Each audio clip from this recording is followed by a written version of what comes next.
All right, man. We give praise, esteem, and honor to the Most High Yah by way of Yahushua HaMashiach. John 5:39. And after that, Revelation chapter 1 and verse 1. Come on. Search the scriptures, for in them you think ye have eternal life, and there they which testify of me. And I know that you not come to me that you might have life. I receive not honor from men, but I know you that you have not the love of Elohim in you. Go here with me. You say he don't got it. Let's go to Revelation 1 and 1.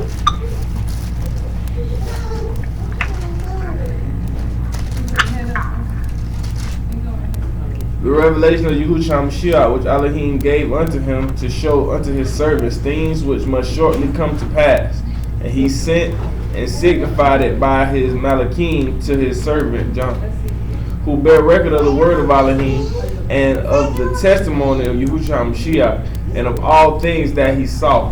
Baruch is he that readeth. Hold on. He say what? Baruch is he that readeth. And they that hear the words of this prophecy and keep those things which are written therein, for the time is at hand. You see that key point? Well, I just want y'all to realize what he just said. What did he say? You'll be blessed if you do what? If you read it. And what else after you read and it? Hear. And then you guard the word. And keep the things written. And then you do what's in it. So you know how many people ain't blessed? Because they don't read. You know what I'm saying? They don't hear. So therefore, if you don't hear, then you're not going to do. What did we read last night? Get that Deuteronomy chapter 4, man, verse 23 one more time. And then Hebrews 2 and 1. Just for the sake of what was spoken. Oh yeah. Oh yeah, I better tell you too, you were lucky you came out the door when you did, because there was some white Christians out there in your neighborhood knocking on doors. Oh, that's what they were doing? I had seen them when I had. Knocking on doors. Yeah. They said they were going to get you and bring you to Jesus. 23. Deuteronomy 4:23. Take heed unto yourselves, lest ye forget the covenant of Yahuwah Elohim. Hey, open the door for Stanley. Which he made with you, and make you a greater image. Go read it again. It said, take heed unto yourselves, lest ye forget the covenant of Yahuwah Elohim. Take what? Take heed, take right? Heed. We read that last night, right? That's Shema. To guard, to observe, to hear, with the intent of doing. So let's get that Hebrew 2 and 1. AJ. Go see. Hello, Mama. Your mama call you. Sit down. Don't look at me. I can't do nothing better. He looking at me like you ain't gonna say anything. I can't. Hebrew 2 and 1. Therefore we ought to give the most earnest heed to the things which we have heard. Do what? Take earnest heed to the things which we have heard. Why? Lest at any time we should let them slip. Okay. Now read Revelation 1 and 3 again. Now, didn't the law tell you to take heed to the covenant? That means you need to listen. It said, Baruch is he that readeth, and they that hear the word of this prophecy, and keep those things which are written therein, for the time is at hand. It's at hand, it's near. Go ahead, though. John, to the 7 churches or assemblies which are in Asia, grace be unto you and shalom, from him which is, and which was to come, and from the 7 Ruachs which are before his throne, and from Yahushua Mashiach, who is the faithful witness. The what? Who is the faithful witness. What did we read last night about a faithful witness? We read something last night about a faithful witness. Who remember what it is and where it's at? I put you on the spot right now. Who remember where it is? I go around the room too. Little Muffin, where was that? What we just read about him being a faithful witness? I'm going to go to somebody that gives the correct answer. Okay. D, what did we read last night about him being a faithful witness? Remember, it just said here that the Mashiach is the faithful witness. We read about somebody who did something to show himself to be a faithful witness last evening. Are you talking about in Revelation or in Daniel? In Daniel's story, we read that. Yeah. Did anybody remember what that was in Daniel that we read to show that he was that faithful witness? I guess we got to pull it. Daniel himself? Not Daniel. Or the witness on the bank? The witness on the bank. Right. Daniel 12, please. No, baby. Just leave the door alone. Someone has to enter.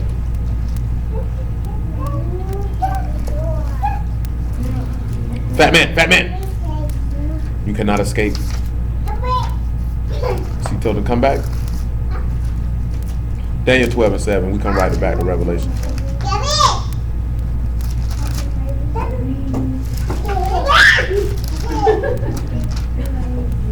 And I heard the man clothed in linen, which was upon the waters of the river, when he held up his right hand. And his what? His right hand. What other hand did he hold up? And his left hand. And what did he do? Unto Shamaim, and swear by him that liveth forever, that it shall be for a time, times, and half a time. So I want y'all to realize something, right? Because I didn't say this last night.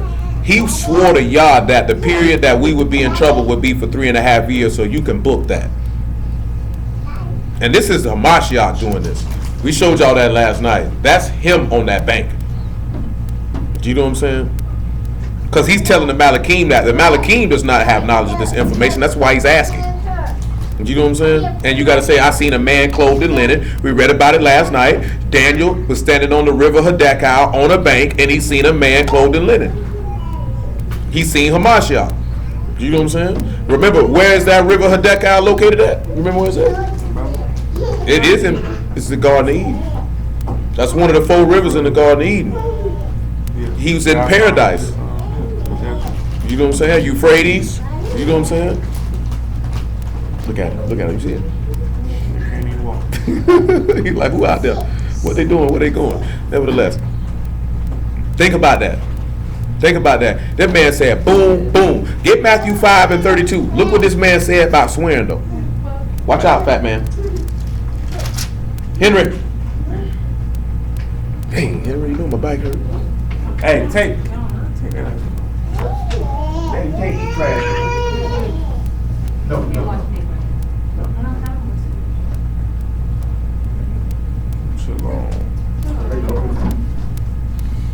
Go ahead, man. Matthew 5:32. Matthew 5:32. But I say unto you that whosoever shall put away his wife's sin for the cause of fornication causes her to commit adultery, and whosoever shall marry her that is divorced committeth adultery. Fact check. Y'all know what fornication is according to the law, correct? According to the law. That is true, but I'm talking about according to the law. If somebody says, because that's what he said, right? This is the only cause you can put your wife away at. Where is it at in the law? Go ahead, Stan. Where is that in the law? Yeah. I don't want no generalization. I need to know where is it at in the law. This, Deuteronomy 24? not 24. 23. Not 23. 22. Not 22. No, it's 22. It was 21 actually. Okay. You was in the vicinity though. Yeah. Give me 21 and 13. So 24 was about the Divorce. Divorce. Okay, that's what. It might be actually 22 and 13. No, I like I said, I wanted you to hit the chapter. You was in the vicinity though. Yeah. You just had to walk it down till you got there. I want to go keep it. Yeah, you just had to walk it down till you got there. Yeah, let me make sure. Let me see. Henry, get out the garbage can, Henry.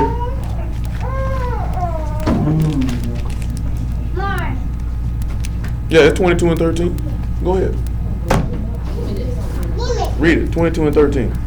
It say, if any man take a wife and go unto her and hate her, and give occasion of speech against her, and bring up an evil name upon her, and say, I took this woman, and when I came to her, I found she was not a maid. She wasn't a virgin. Then shall the father of the damsel and her mother take and bring forth the tokens of the damsel's virginity unto the elders of the city in the gate. Yeah. And the damsel's father shall say unto the elders, I gave my daughter unto this man to wife, and he hate her. And lo, he hath given occasion of speech against her, saying, I found not thy daughter a maid. Don't you know them dudes be screaming, virgin just mean woman of marriageable age. Virgin also, or maid mean she has not been sullied, nor defiled, nor touched. Go ahead. And yet these things are the tokens of the daughter's virginity. See, now the token of the virginity is the blood on the cloth to prove that her hymen has not been ruptured. Go ahead. And they shall spread the cloth before the elders of the city. And the elders of that city shall take that man and chastise him. Mm-hmm. And they shall immerse him 100 shekels of silver, and give them to the father of the damsel, because he has brought up an evil. So in our time, if you stood up and you went then and laid with a woman and then turned around and said, oh, she wasn't no virgin, and it proved that she was, you had to pay cash for lying on that woman. You know what I'm saying? You couldn't stand up there and say she's a whore and she wasn't. You got to pay some cash, and you could never divorce her. Go ahead. got chastised. Yeah, and you got chastised. So 9 times out of 10, you got beaten for lying. And caught a couple stones. No, not no stones. Couple little scourging. Little scourging. Wow. You know, I was thinking about this the other day, right? Because everybody said they love a Masha, right? This is totally random. I done told y'all this before, right? Niggas say the master love everybody, right? I was thinking when I was riding, how many people would have loved this man if they would have walked by a temple or a synagogue and seen this man flipping over tables and beating people? Because they don't like to read that part. They read the part about him flipping over tables, but it said he made cat nine tails or some whips and then went through there, rah, rah, beating. So imagine you walk up in here and you just see this man beating people. And y'all say that's the Messiah. Oh, that man, that mean. I don't want nothing to do with him. I'm for real though. Just imagine if you put yourself in that frame of mind that you say this is the Son of God. This is what people telling you. Oh, I'm gonna take you go see the Son of God, bro. He's awesome. He's the greatest. And then you walk in there and you see him beating people literally at the church. He's not humble. I'm telling you, they walked in there and this is what he doing. Wow. Straight up, that's what he in there doing. That's what he was in there doing. Because the reason why I was thinking about it, because I was thinking about the word austere, and I got to show y'all about that because it means severe, it means harsh, it means unemotional, it means self-sacrificing, it means self-disciplined and uncompromising. And harsh is considered to be someone who is severe or cruel or mean. This is how the master described himself in a parable, saying, you know that I'm an austere man. You know what I'm saying? But the main key component, that man don't play no games. It's a lot of stuff to where I know that if we actually see, it's one thing when you read it off the page, but if you actually seen it come to life. Like we ain't went over this yet, like when Paul said he was rude in speech, that means he spoke like an unlearned man. I mean, he was sarcastic. If you actually read how the master and Paul and some of them talk to people, they were very sarcastic. Like they clowned people in their speech. Like this stupid nigga right here. You know what I'm saying? That's how they really talk if you really examine it and look at it. Because we got in our mind how we think this man is. If you actually read when Yahuwah was talking to us, he was very sarcastic. He clowned us a lot. I'm talking about him talking to us as a people. You know what I'm saying? And you know, I think black people got sarcasm mastered. White people ain't too far behind though. You know what I'm saying? I'll say that there. I can appreciate good sarcasm, me myself personally. I was having a question. Because I heard somebody teach it. So when they had sex with the person, they automatically made them their wife? No. Sex is the consummation, the completion. Because you see that an agreement been made by the parents, a covenant is entered into, and then there's a time period where you're in an espousal or being betrothed, and then you consummate the marriage. You see that with Judah when he hit the little prostitute? No, she wasn't a prostitute. She dressed up like one. Yeah, that's what I meant. Because that was his son's wife. He thought she was a prostitute. So he like, said, boy, I gotta come on around here. But she did that to show him how evil he was, because you knew that your son was of age to marry me, and you hadn't brought him around here yet. You know what I'm saying? Because that's why he said, oh, you more righteous than I am. Because he knows. And he had hoes on the side. On the side, nigga. You know what I'm saying? Not only that, you plotted with your brothers to kill your brother. But you see, y'all put that away when it comes. That's why you sit back and look at it. That's why you sit back and show you. He show you. Like people say, oh, ain't none of us perfect. The men had to have flaws. They wasn't a Mashiach. They were men. They were carnal men. So they're going to do what carnal men do. They were still upright and righteous men, but they still were flesh. So yeah, I seen a nice little piece of tail on the highway. Shoot, boy, I got some bracelets and some silver for it. Shoot, now I feel better about myself. I'm finna slide on to the highway.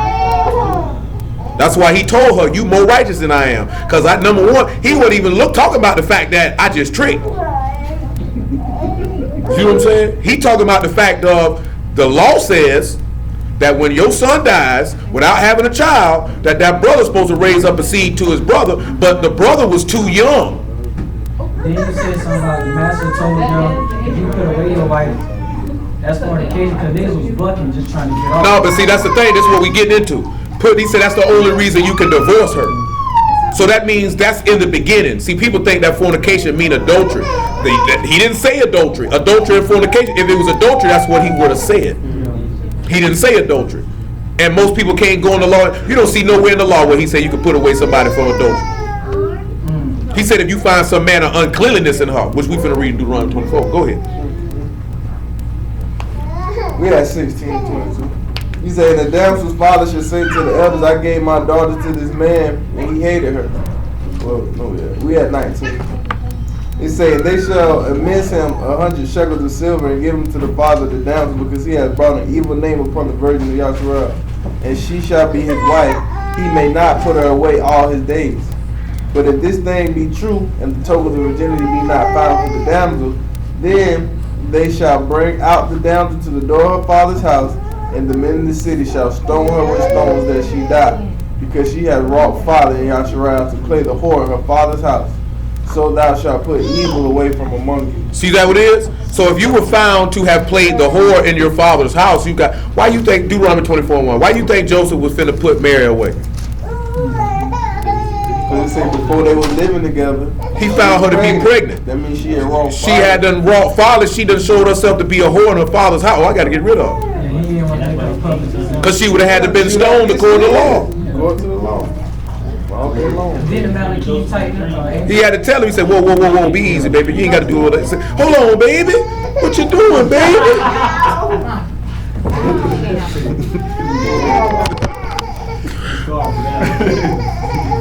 But it said he was a righteous man. If he's a righteous man, it means he know the law. He was willing to slide though.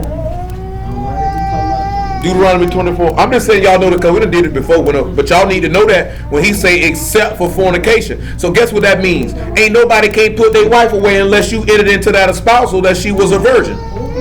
Because you know 99.9% of the time, anybody you dealing with this is not no virgin. So you can't put your wife away for that. 99.9. That's a shame. That's a shame. I'm talking about on both sides too. I know. On both sides. Can't be around here talking about I'm finna put her away. She wasn't no virgin. Clearly, sir, she has kids. You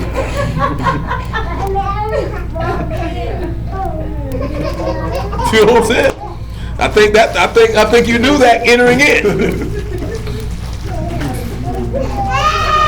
You know what I'm saying? I'm for real though. The only way in these days and times you can divorce your wife is if y'all entered into that relationship and she said she was a virgin and you found her not to be when y'all got married. Then you could divorce her and lawfully marry another person. You know what I'm saying? But yeah, like I said, man, 99.9%. What's sticking with that number? Who? Boy, unless they teenagers and they came in this here. It's older version, bro. Yeah, it is. Shoot, I'm talking about them things rare. That's like a needle in a haystack. Yeah. 99.9 is like. Huh? Yeah, 1%. That's still a lot of people. But gross to the mass population is a small number. You know what I'm saying? I mean, niggas just got to get over that, man. You know what I'm saying? You wasn't crying about no virgin before you got in the word. Now you getting the word, and all of a sudden you want a virgin. Nigga, please. You know what I'm talking about? Nigga, now you getting the word, I want a virgin. Nigga, go and get back to beating your meat like you've been doing. Now you want a untouched woman. Nigga, please. You know what I'm saying? I'm being serious. Oh, the nigga killed me with that one. I done seen that. Oh, if you get baptized, everything's over, so you a virgin again. You know what I'm saying? Yeah, that when the vagina says that is a lie. That is a lie. You know what I'm saying? They talking about, oh, your marriage don't count. You've been immersed in a mashah. You still going to hell. That marriage count. You stood before that man and say, I will not leave you. You know how many people going to hell for that, bro? Because you took a vow. People realize, boy, I get married, I ain't taking no vows. Man, we just give me the paper. Do you know what I'm saying? Okay, they didn't say you're going to be there to have and to hold. She needs you to hold it. You talking about I'm tired. You going to hell, you just lied. You know what I'm saying? Am I lying though? No. This nigga here all shit. I'm saying that's what it say, right? It say for richer and for poor. These niggas jump on their bicycle and get up out of it. This nigga broke.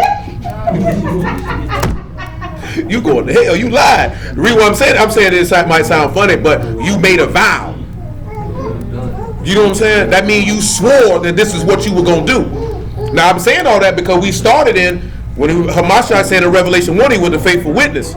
And then at Daniel 12 we say he lifted the left hand and the right hand and swore unto him that's in Shamaim. That's why we started in Matthew 5, but I just want to prove the point about that fornication because I started kind of hot.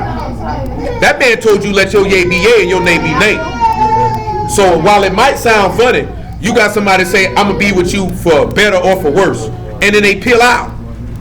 Till death do us part. So that's the main key thing. You say you gonna stay with somebody till they die, and you divorced them, you lied before the Most High because you did not keep your word. You swore to this man that you were gonna do something, and you didn't do it. Yeah, you didn't do it. That's why it did better for you to let me get that paperwork. You take this man to be your husband? Yeah, you take it to be. That's all we need, sir. You know what I'm saying? All that extra stuff, that stuff unneeded. Because you're going to have to keep your word. You just swore to this man that this is what you were going to do. So if that's not what you're going to do, then don't even open your mouth and say that. See, nobody can say, this ain't the first, is that the first time I've ever said this? It's been a long time, though. About them vows serious. It's a lot of people who ain't even divorced going to hell because they don't keep the vow. You got some people who wrote their own vows and don't even keep what they swore to y'all what they were going to do with their husband or what they were going to do with their wife. You know what I'm saying? People don't think about that. You just stood before that man and say, rich or poor, he ain't making no money fast enough. I need me a new man. What? Then why did you open your mouth and say that's what you were going to do? Don't even open your mouth and say you're going to do that. It's better for you just to say, I don't know. I'll try. Not even like it's better for you to do that. I tried my best to love you. It's better for you just to get the marriage license and sign it. Especially if you know you ain't really got no intention on doing that. Which just goes back to what we talk about. Kings are honorable. So a king is going to keep his word. So if that's what you're going to do, then that's what you need to do. Do you know what I'm saying? Go ahead.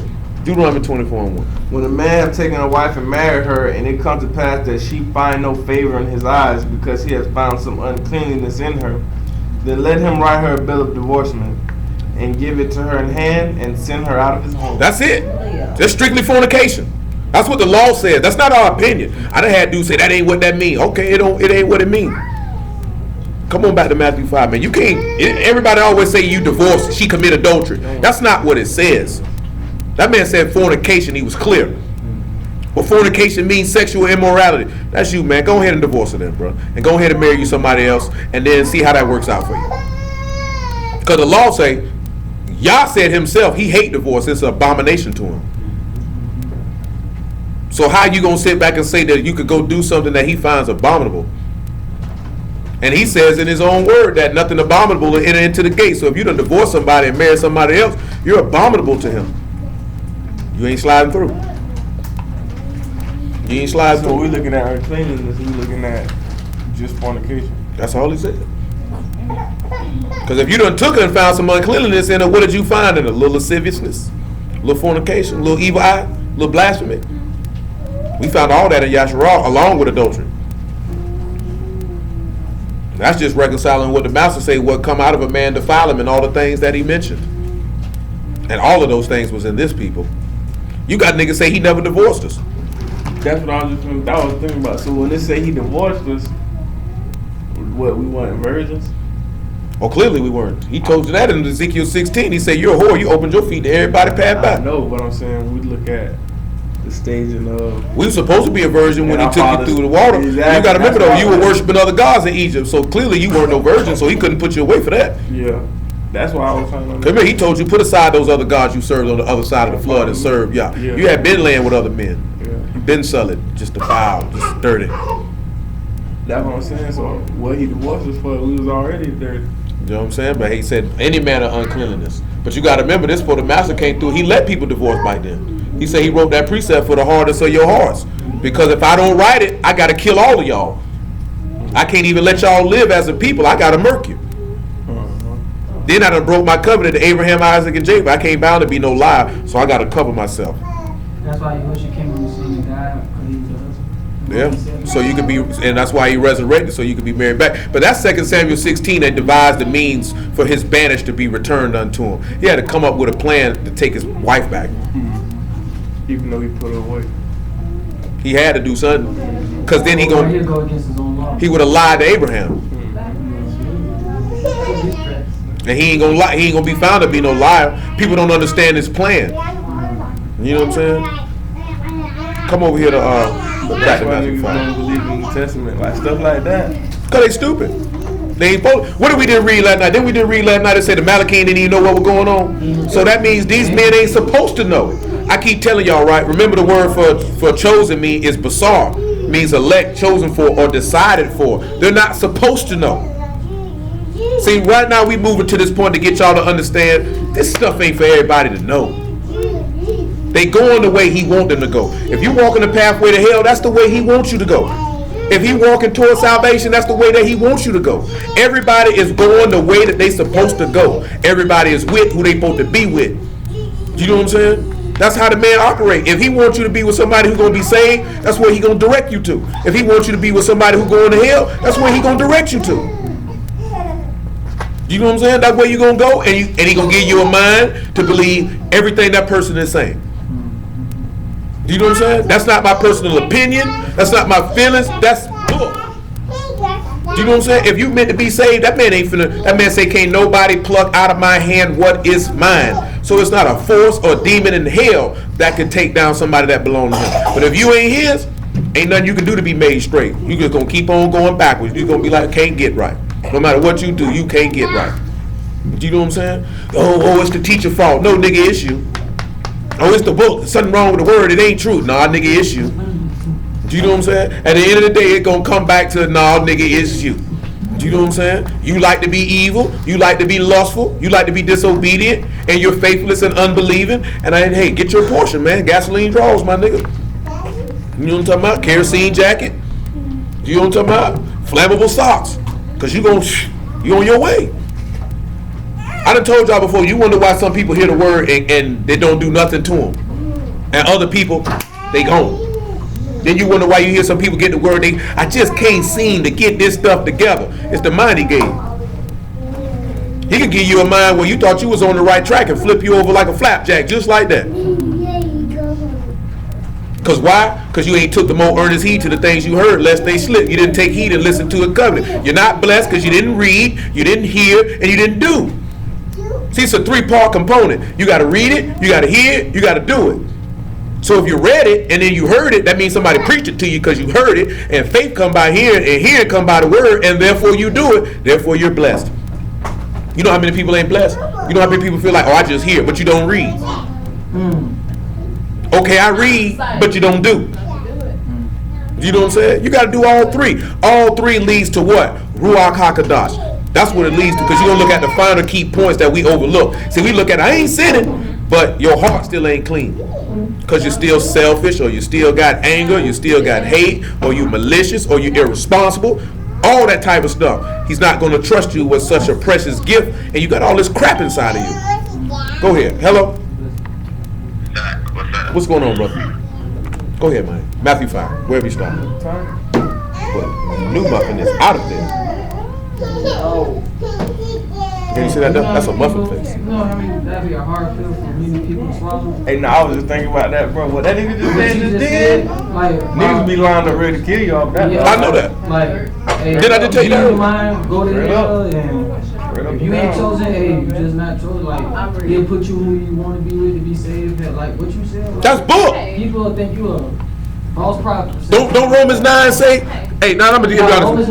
That's how you say it, right? Now, and I'm gonna just say this here before we proceed. Don't Romans 9 say before the children were born, before they done any good or evil, that it might stand by election and not works? And then what it said? Can we not go look in the law and see he chose Jacob and Jacob did nothing, and Esau was evil and rejected and Jacob was not? So Esau went in the direction that y'all wanted him to go to, and there was nothing Esau could do to change it. Y'all was in the house when we was on the phone. What could Judas have done to change the direction that he was chosen to go in? Nothing. There was nothing that he could do. It was nothing Peter could do to stop him being the rock upon whom my house gonna be built. It wasn't nothing Peter could do to change that. And he showed that even with him denying. With him denying it. He told him he was gonna do it. And you did it. It wasn't nothing you were gonna do to change. He said, all y'all gonna flee from me tonight. He swore by his own life, doesn't he? No, he did. He said, I'll never leave you. I'll never do it. He said, oh yeah, you're gonna deny me twice tonight. I guarantee you that. Oh, you're gonna do it. He said, I'll never leave you. He said, I know you will never leave me, but you will tonight though. You will. You'll do it tonight. You ain't gonna do it forever, but you're gonna do it tonight. You know what I'm saying? It ain't nothing you can do to change that. Just like he said, right? My homeboy died today. Another little nigga, I ain't know him well, but I know who he was. They having their funeral today, and we got he in heaven watching that nigga going to hell.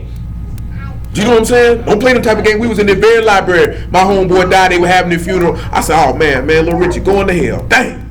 You talking about how you gonna know that? Cause I know this nigga. What you mean? Oh yeah, when you tell them that people ain't in heaven, they in hell. I mean, this nigga, I was a part of. Now, I'm not gonna sit here and say that I was the main driving force, but I know I did have an influence because he said it. I was the reason why this young nigga wanted to sell crack. You know what I'm saying? Because he was watching me and others do it. Then he came to me trying to buy some rocks. I said, boy, I ain't selling you no rocks, bro. Man, I'm trying to get some money. I ain't selling you no rocks, bro. Now, take your black behind it. It was funny because I just seen David Banner talking about that, where niggas look like selling drugs is a career option. And the things that he was stating in the conversation, that during his time, a nigga wouldn't let you do that. And I know that because them young niggas used to come, bro, I'm not selling you no rocks, bro. You don't want to do that, man. Stay doing what you're doing. Don't get out here. You know what I'm saying? But then that's when we begin to look at, we got to influence. These young niggas is looking at what you doing, and they want to do what you doing. Man, you don't want them to do what you doing, but how can you tell them not to do it and you doing it? You know what I'm saying? See, we get that corny stuff. Don't do it. Do what I say, not what I do. Man, the children don't look at that. They looking at what you're doing. Don't tell your daughter not to be a whore and you're one. You know what I'm saying? Don't tell your daughter don't bring no boys in the house and you brought men in the house her whole childhood. What you think she gonna do? Don't tell her don't smoke cigarettes and you smoke 2 packs a day. Cause she gonna wanna smoke them. You know what I'm saying? This is what we're talking about. Children mimic. She mimicked me when she was little. I just think I had enough sense. I didn't do everything because I was a child. But I had enough sense to know, okay, there's certain things I can't do because she's watching me. And what I do, she gonna want to do. You know what I'm saying? So you have to look at that. See, that's what I'm talking about. If you a king and you had kids, you supposed to think about that before you pulled your little penis out. See, but the only thing you would think about was getting a tingle in between your loins. You didn't look about the byproduct of what was gonna come after that. You know what I'm saying? You ain't looking at the byproduct of now you supposed to lead and direct this woman and these children. But you want somebody to call you a king, but you're a court jester though. You ain't even worthy of that. You know what I'm saying? We don't think about that. You know what I'm saying? Yeah, you crazy. All the other people out here, other races, they think about that stuff to a certain extent. They think about what they getting themselves into. I want to be married. Everybody wants to be married. Don't nobody want to look at the responsibility and work it take to do that. Because you just want a companion. Most men just want another mama. Somebody who gonna feed me and clothe me and wash my clothes and do everything for me. She's not your slave or your servant. She's your wife. She's your helpmeet. Y'all should already know this. She's a gift to you, so you wouldn't be by yourself. Do you know what I'm saying? Because you were by yourself. Y'all looked at you like, boy, it ain't good for you to be by yourself, boy. But I got you. But you know what done happened? You look at it is that she supposed to carry all the load, and you feel like you carrying the load because you paying the bill. Nigga, that's what you're supposed to do. Do you know what I'm saying? That's a curse that he put on you. So you're not doing anything extraordinary. That's not even kingly behavior to a certain extent. That's what you're supposed to do. That's what y'all say you gonna do because you listen to your wife. So since her dominion, you rule over her, that means by the sweat of your brow, man, you need to go out there in that field and get this cash, man. I need you to handle that. Do you know what I'm saying? I need you to handle that ASAP. Nobody think about that. All they want to do, especially most brews, I'm gonna tell you why most brews want to get married, because they want to have sex. You know what I'm saying? So they're looking for somebody who they can snatch and have sex. Secondary thing they looking for, at least with the men looking for a woman who they can direct and tell her what to do, and she gonna do whatever it is that he tell her to do, whether it's right or wrong, whether it's gonna help her get right or nothing. Long as they got a slave in the house and she just gonna listen. They want a mindless, brainless little girl. You know what I'm saying? That's what. Second aspect. Now, most women, they want to get married in this way because they know the law say that man's supposed to do for them, and they lazy and they sorry, and they just want somebody to take care of them. And they feel like, long as I toot my butt in the air, I'm gravy. You know what I'm saying? But don't no real man want no. Let nobody. What do you say, man? Flip the couches, do something, pay a bill, do something. You know what I'm saying? She's a hustler. She's a hustler. That book say a virtuous woman is a hustler, is a businesswoman. So if you know that and you want your wife to be that, then you're supposed to nurture her to become that.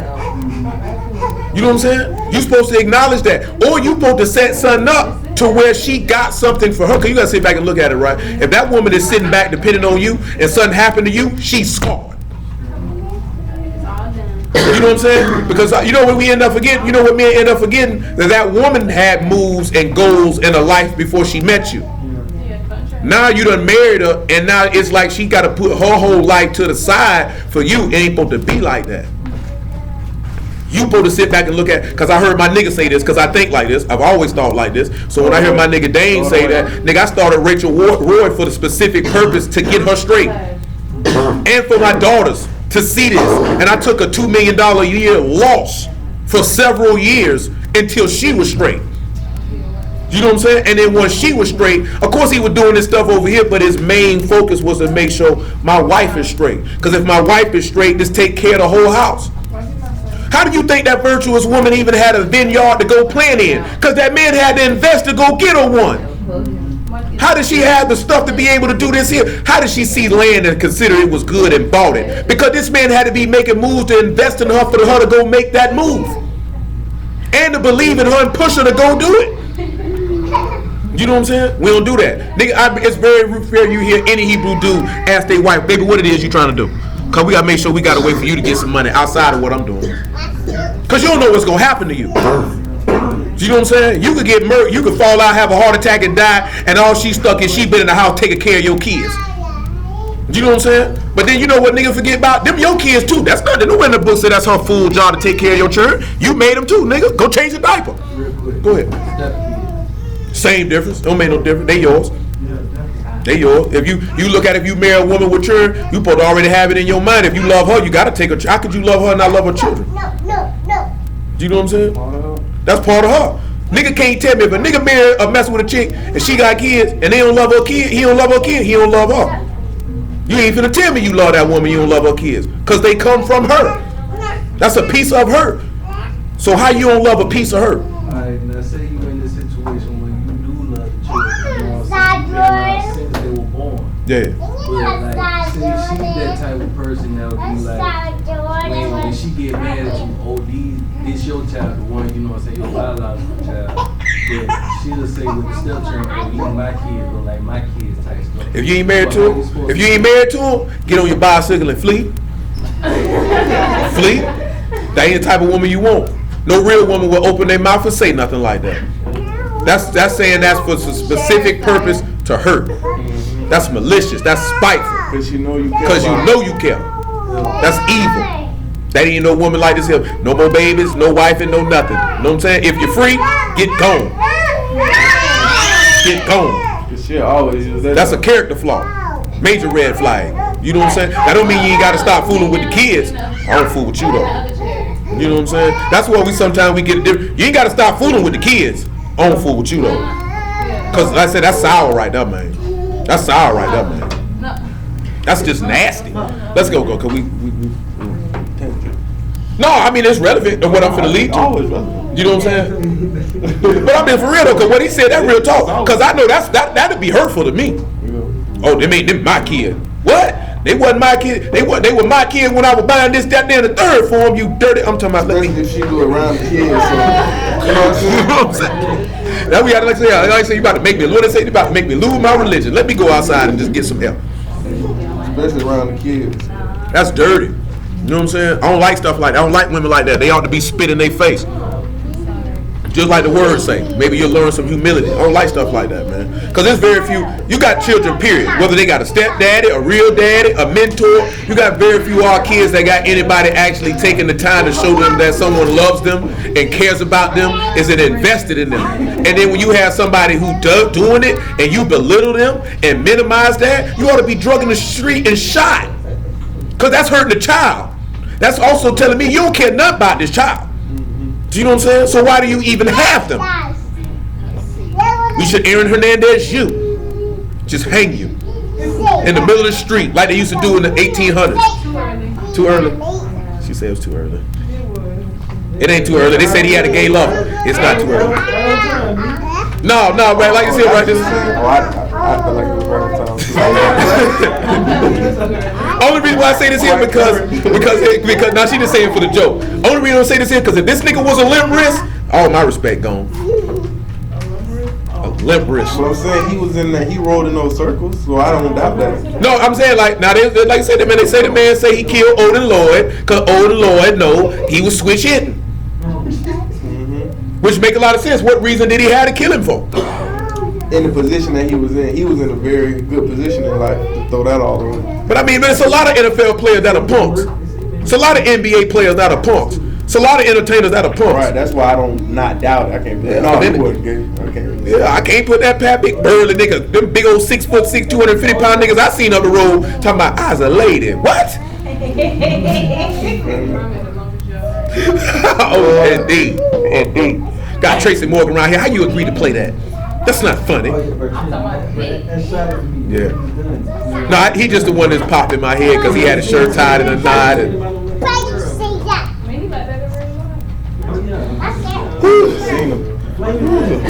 Lord have mercy. Come on, man. I can't deal with this no more. We're at Matthew it's too much 32, 5 and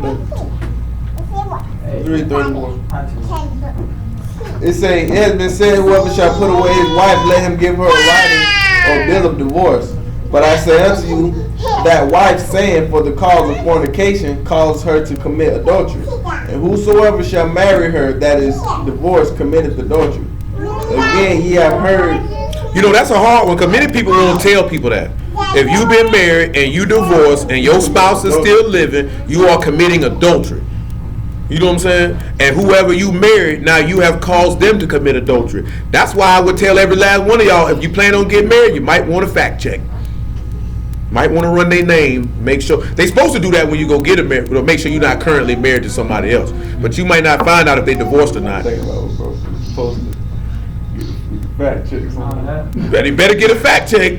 Gotta run that report on. Boy, I remember I heard a nigga say a dude was a preacher who preached against that and found out years later that his wife had been married before. And he was like, man, I'm out here telling these people this and you got me doing this. See, now we don't have no common law in this state, so you ain't got to worry about that. But I don't understand how people go for that. I don't understand how you can live with somebody 7, 10, 15 years and you just let them not marry you. You got to be the dumbest woman. After a while, you have to have enough self-respect and dignity for yourself and say, yo, you're not going to marry me, but you want to play like we married. Don't worry about it. Come back and all my stuff gone. You know what I'm saying? If you, I know if I lived with a woman for over a year, I would have to go ahead and handle that. I've never lived with a woman in my life because I felt like that's dumb. If I'm gonna live with her, I'm gonna marry her. Why am I gonna take care of her like she my wife but not marry her? That doesn't make any sense. That never made sense to me before the word. So I'm gonna come in here, I'm gonna pay all the bills, I'm gonna take her out, I'm gonna buy her stuff. We lay in the same bed, we having sex like we married, we're producing children like we married, we're raising children in here, but I'm not gonna marry her? That doesn't make any sense. Why would you move in with a woman and you ain't gonna marry her? What is the point in that?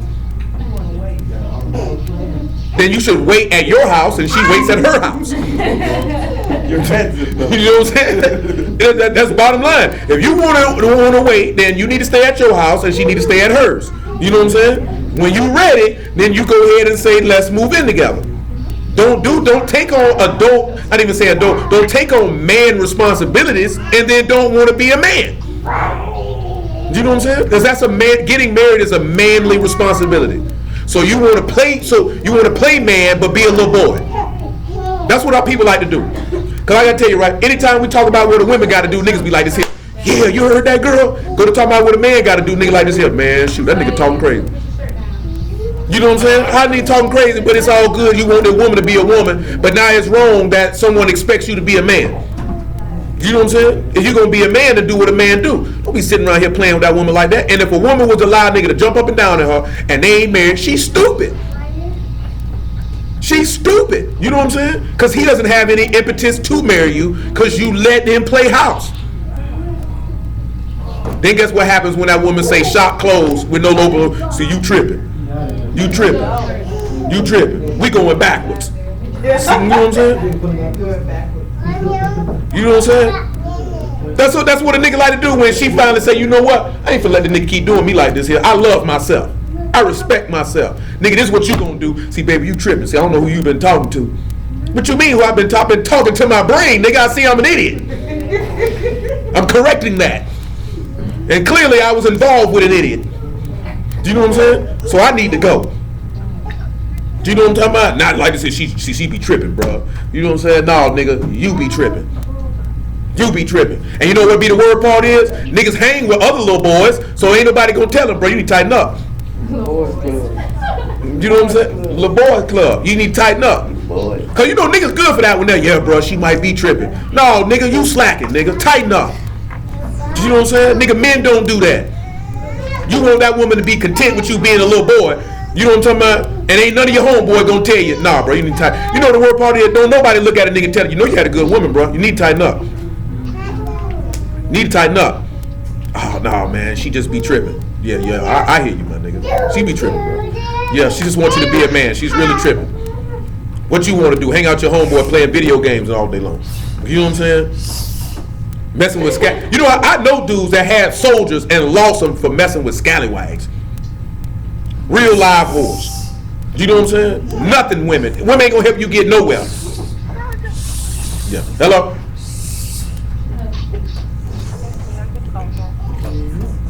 Yeah, I can hear. They hear quite well. Think about that though. Do you think a king would do that? I don't think a king would do that. Keep on going, sir. 33.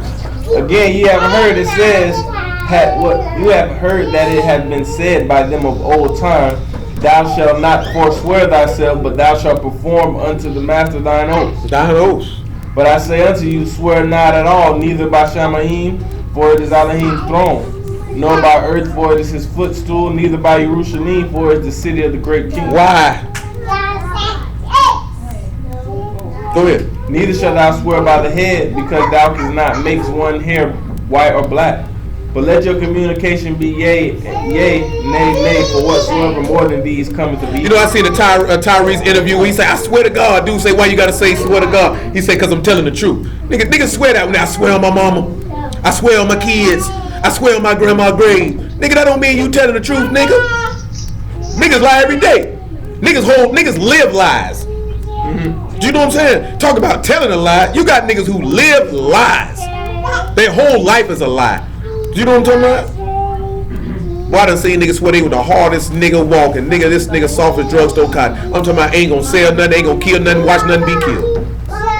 You know what I'm saying? And y'all know niggas live lies in the word. Revelation chapter 1.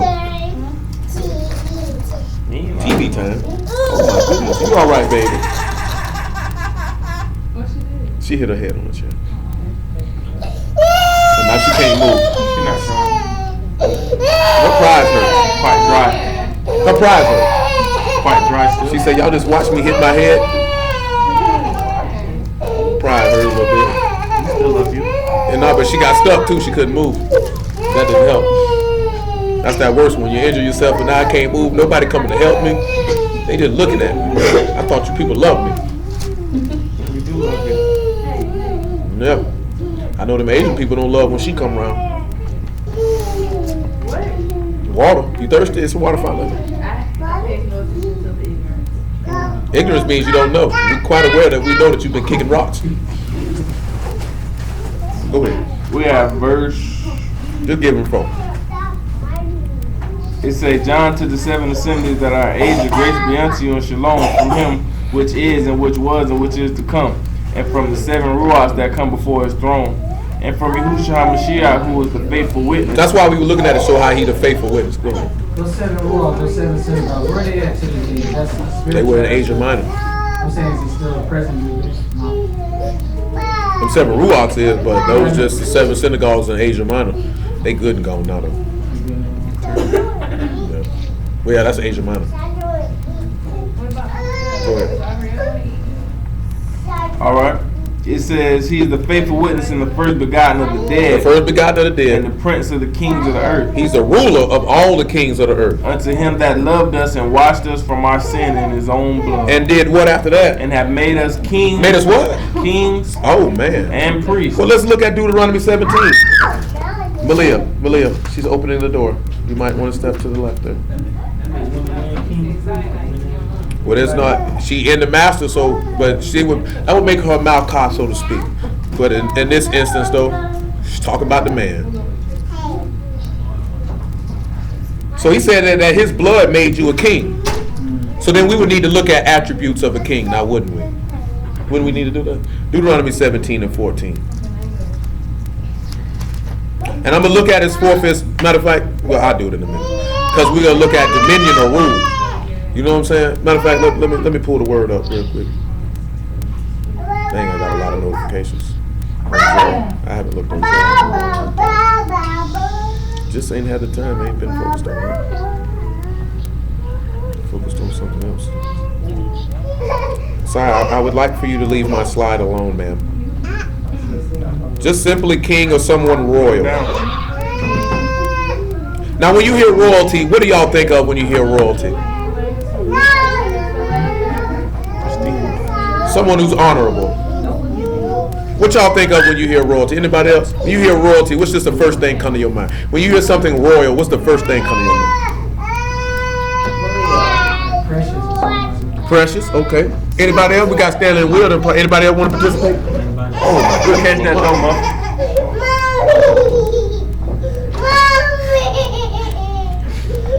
It's not funny. She took a little tumble. It's not funny. It's not funny. We're just living like a child. When you hear royalty, what y'all think of?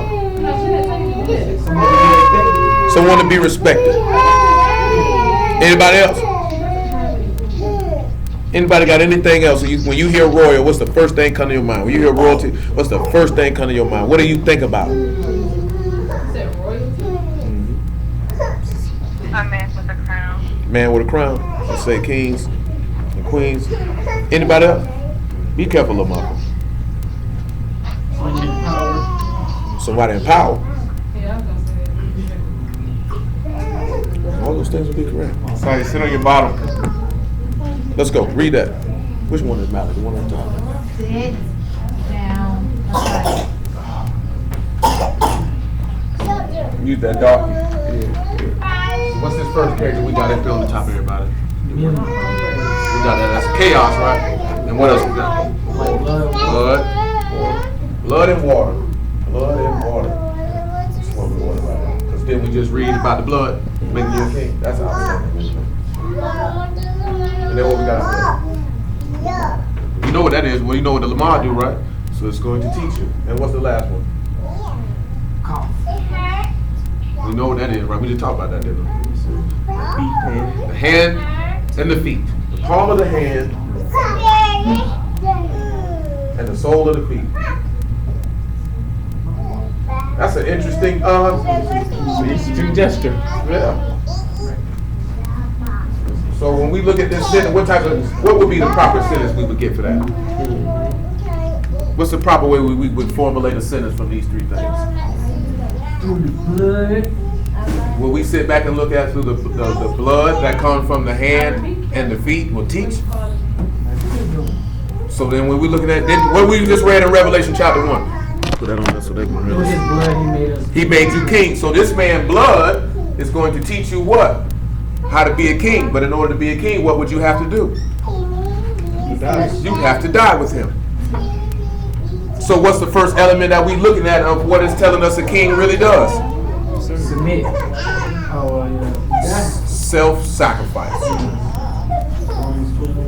Self-sacrifice. That's what it's telling you that a king does. A king sacrifices for his household. He serves. So before we go any further and read in Deuteronomy 17, I guess we need to read Matthew chapter 20, don't we? And about verse 25. I would say right. Self-service. That's one of the first element of a king is a king ought to sacrifice. Hello? Hello? Okay. We'll call it. Sai, what are you doing? You heavy. You got a pee-pee. Did you just use the bathroom? No? Oh, you have a wound. You're wounded? Okay. Go ahead. Matthew 20 and 26. Matthew 20 and 26. Yeah. But it shall not be so among you. Whosoever will be great among you, let him be Back it up to minister. 24 then. And when the 10 heard it, they were moved with indignation against the two brethren. Mm-hmm. And Yahushua called unto them unto him and said, Ye know that the princes of the Gentiles exercise dominion. That over means them, rulers, kings. They said that's what they do. Look what he said though. and they that are great exercise authority upon them. Those that, so guess what, right? In the framework, hold this and give me 1 Corinthians chapter 11 verse 1. So he said those that are great exercise authority. Who's the greater in the house, the man or the woman? Is that what the law says? We got to look at the law to verify this. I just want this for those who may not be familiar versus those who are, so they can hear it off the page. Yeah, in Genesis 3, right? Yeah, but I'm talking about there's some on here they're not familiar with all of these things, so they need to hear it off the page. 1 Corinthians 11 and 1. Be ye followers of me, even as I am of the Mashiach. Yeah. Now I praise you, brethren, that you remember me in all things and keep all the orders. Keep what? Keep all the orders. So that means y'all men need to keep every one of these ordinances that's being delivered to you to show you what it means to be a king. He's instructing you how to be a king. In order to know how to be a king, you need to follow. You need to be taught of a Mashiach, honestly. This is what it's telling you. Because he is the king of kings, the Malak of Malak. So for you to be a Malak through his blood, you need to be taught of him. And you need to look at his example and what he did to show yourself to be a king. Not just randomly throwing out a term, I'm a king. I'm a king. You know what I'm saying? You being a king, that you're not a king because you have a penis. You know what I'm saying? It's a lot of dudes feel like they're a king because they have a penis. It's a lot of dudes that feel like they're a king because they can go earn a paycheck. Any clown can go get a paycheck. It's a lot of sucker niggas with money. It's a lot of flawed fake niggas with money. That don't make you a real dude because you got some money. You know what I'm saying? Because look at all these niggas out here who got money don't take care of their kids. And look at all the dudes out here who ain't got no money and take care of their kids. In every aspect of life. You know, you got some niggas be like, nah, bro, I can't do that. Now, for your kids, you supposed to do whatever. If that don't cause you to sin.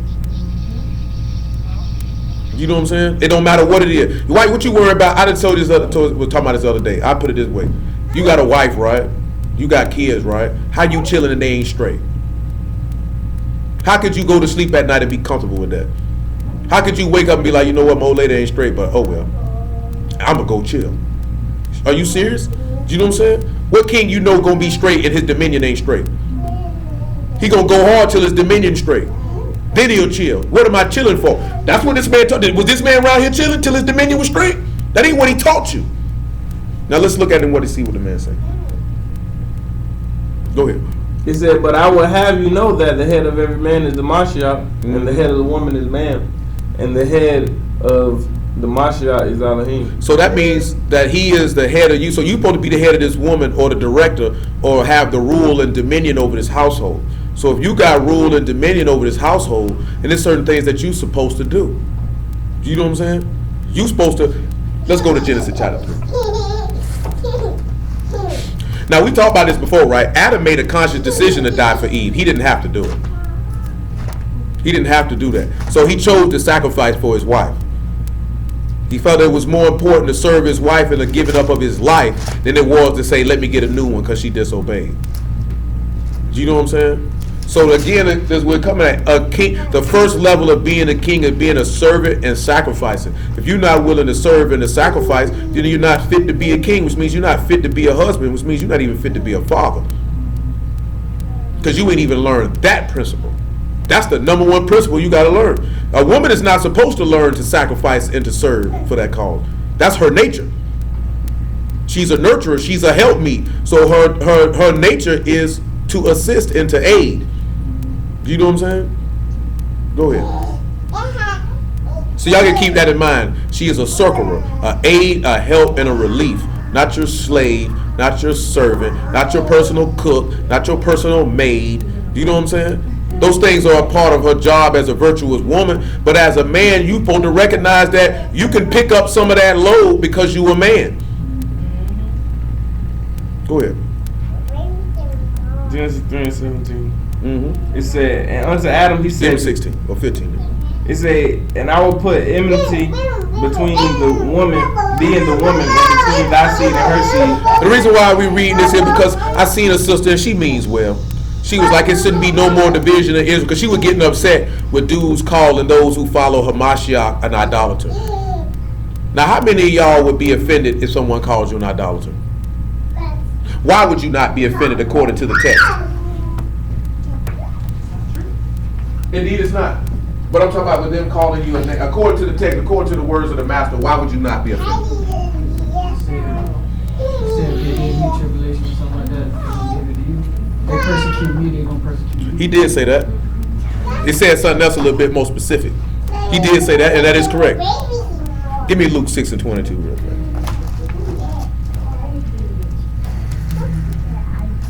See, I don't care what a nigga call me, just don't call me late for dinner.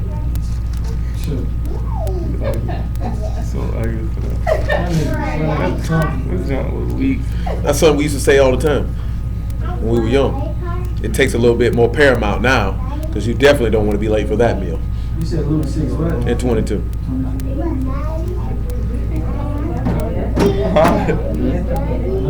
Nah, I get it. I like that.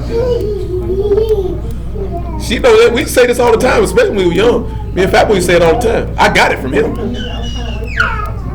Man, you caught off of him? Nigga, I'm gonna tell you something. I'm gonna be honest with you. He was missing them.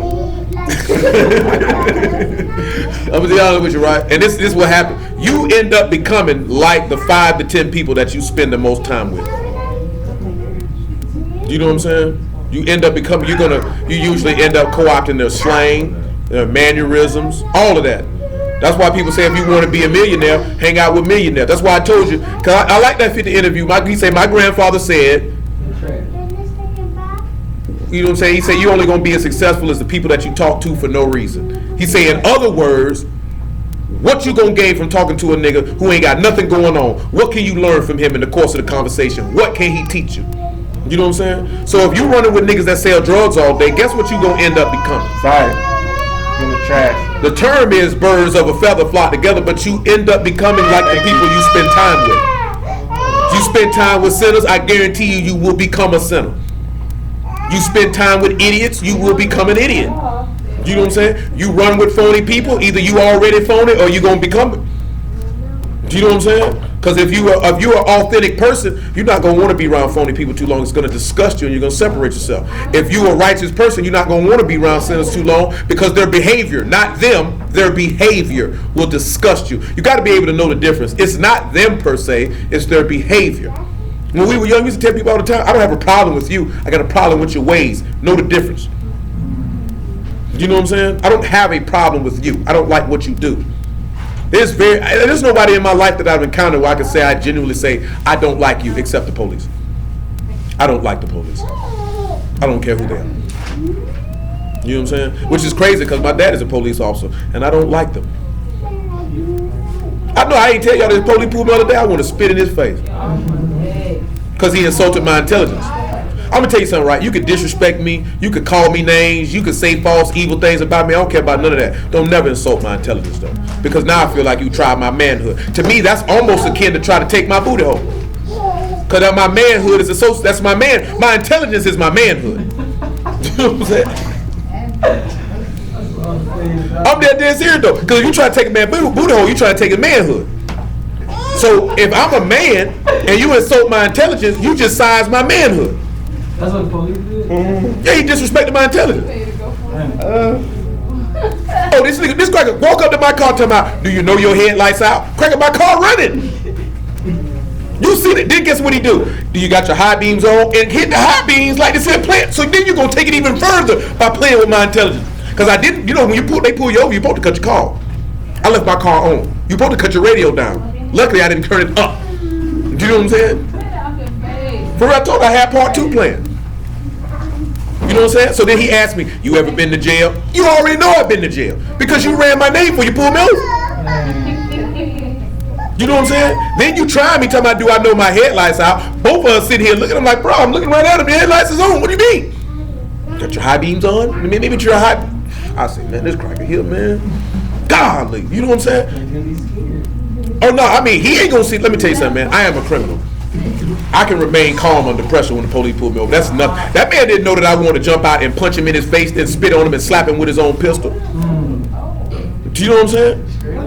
Straight up, because don't play. I would have rather him pull me over and say, hey, man, because I was coming up out of Sin City dropping somebody off. Hey, man, I pulled you over because you coming up out of a high crime area. I see you a convicted drug dealer. I want to see if it's some dope in the car. Oh, shoot, man, I respect that. Handle that. Do what you got to do, bro. I ain't even mad at you. I would have respected that. You know what I'm saying? Because I'm coming out. If you know Sin City, you know crack gets sold in Sin City. Okay, I used to sell crack. I got 5 convictions on here. You just looked at all of them. Do you know what I'm saying? Okay, I can respect that. You coming at me talking about, is my headlights out and the headlights are on and you and I are looking at them, and then you had to take your lie even further by playing with my high beams and then slide and say, you ever been to jail? I said, come on, bro. That was 8 years ago. You know, I'm like, come on, bro. That was 8 years ago, man. I said, I've been out 8 years, man. I'll be back. I'm going to run your name. Go ahead and handle that. I got 5 felonies, yes. 2 of them I caught at one time. No, 1 was for weed. Well, he sound like a bad drug dealer. No, one of them, I'm going to tell you. No, one of them, most of them were just possessions. Like I was telling, one I got set up. Like, I remember the whole day I went down. The cracker was calling me for a yard. I stopped fooling with the cracker because he used to pull junkie stunts. I had Lil Muffin with me. I don't sell rocks. I don't bring no dope with me. I don't catch no serves when she with me. So he steady calling all day. I get down to the beach. I wasn't even finna come down there. My nigga Chris was like, bro, take me to the beach, bro. So, because he done took me on many days that he didn't want to go. I can't tell my nigga I ain't gonna take it. You know what I'm saying? So I'm like, shoot, I'm gonna make me a couple bucks while I'm done. So he's steady calling. I said, bro, I'm finna go catch this serve so that cracker start calling my phone. So boom, I go to catch the serve. My cracker Bill called me for a 30. I supposed to yoke it right then. But I was so close, I said, bump it. Served the cracker for the yard. He had, you know what I'm saying? The cracker just was mad. So that's how that came. The other one came, man, I was good at Grease. Matter of fact, was with Marie. We were reading 360 questions or asking Hebrew Israelite. That's how that went down. The other one was just being in pain. Like it never went down the same way twice. Like the weed charge came from, police were posted up in Whispering Oaks. Home was like, man, just wait till they dip. I'm like, man, screw them crack, man. I'm finna get this weed, we finna go. You know what I'm saying? Cause I gotta get back down here. We gotta serve the cat. How I got jammed, slide to the corner store to buy a Lucy, and he had to follow the nigga. If I did would have jumped in the car and dipped, we'd have been out of there. But I had to go buy a doggone cigarette. Had to spend that 50 cents. They probably was a corner back It was a corner then. You know what I'm saying? I had to go grab that cigarette. You feel me? He had to catch that Lucy. You know what I'm saying? That's how it went down. And then the other one was, we was out there smoking, you know, chilling. My homeboy was smoking a boom. We in Justina. The police slide through the breezeway, and he was like, "Let me see your ID." He's standing there with a beer in hand. I shoot him my ID, but the whole time, bro, I seen a vision of myself going through booking. And something kept telling me put my dope behind the car tire like I always did, and I ain't do it. You know what I'm saying? Then when he seen this nigga, he done went in my pocket and pulled the rocks out. That one there, that was on me, because you had been warned. Get that dope off. Get that dope off him. No, I mean on the setup, that was a little different. You know what I'm saying? But it was really more so I should have just stuck to it, not serving the cracker. But I just got tired of him calling my phone. Like he had called my phone from 2 o'clock that afternoon till like 9 that night. You know what I'm saying? Working with the police? Yeah. Jack's Beach Police, not JSO. I could have beat that K2. They were shocked because I was like, man, we going to trial on this here because you ain't got no audio, no video, no CAD, no nothing. And you ain't got no witness. What you mean? I'll take the rocks. Nigga, I got caught on almost an ounce of crack. So I stayed rolling with plenty of rocks. You know what I'm saying? They see none of that. You know what I'm saying? Go for the gusto, baby. We gonna go, we gotta do it big, baby. You know what I'm saying? I couldn't knew you back in the day. I was retarded. No, I would have said I just was bold. I took risks, calculated myself. Go ahead. We had lose 6. 22. Blessed are ye when men hate you. When they what? When they hate you. When they what? When they hate you. And what else? And when they separate you from their company. When they do what? Separate you from their company. So guess what? If men separate you from their company, you ought to take that as a blessing. Niggas cry when niggas don't want. Now you know why I say if a nigga stop, I don't care. Now you see why I say I don't care. What he said that word, read it again. Now you see why I say I don't care. I don't care if a nigga don't want to be around me no more. I'm gonna shed a tear. Shoot, without the word, I'm gonna shed a tear. I don't care, nigga. That's what be wrong with people. They don't want to be my friend no more. So what? They lost. That's how you supposed to look at it. It said, blessed are ye when men shall hate you, and when they separate you from their company. And what else? And shall reproach you. You know what reproach is? Dishonor you. So this nigga talking about they need to stop. So you trying to say you don't want the blessing. You don't want the, that man say, and what else he say? And cast out your name as evil. And then make people think you evil. That's a blessing. For the Son of Man's sake. That's a blessing. Nigga be trying to block the blessing. Don't talk bad about me. Go straight to nigga. I say what you want to say about me, nigga. 9 times out of 10, they ain't gonna say it to you anyway. You know what I'm saying? What my man say, you know what I'm talking about? He say never, you know what I'm saying? He say never will they approach, say the next man they'll roast you. He say never will they approach you. He say, guess they don't mean no harm. I guess it's in their culture. Do you know what I'm saying?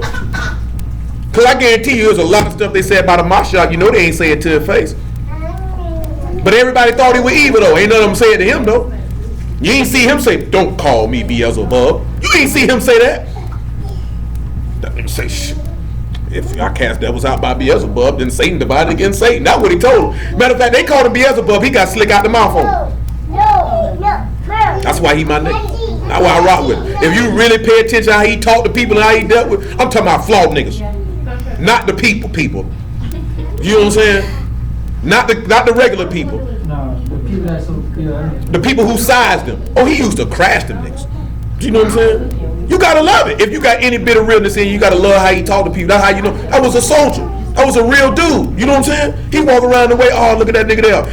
Look at that nigga there. That's how he looked at. Look at this clown nigga. So basically, by your character, like you walking in the sun, people gonna think you're evil by doing righteous acts. Everything. And guess who he say gonna do this to you?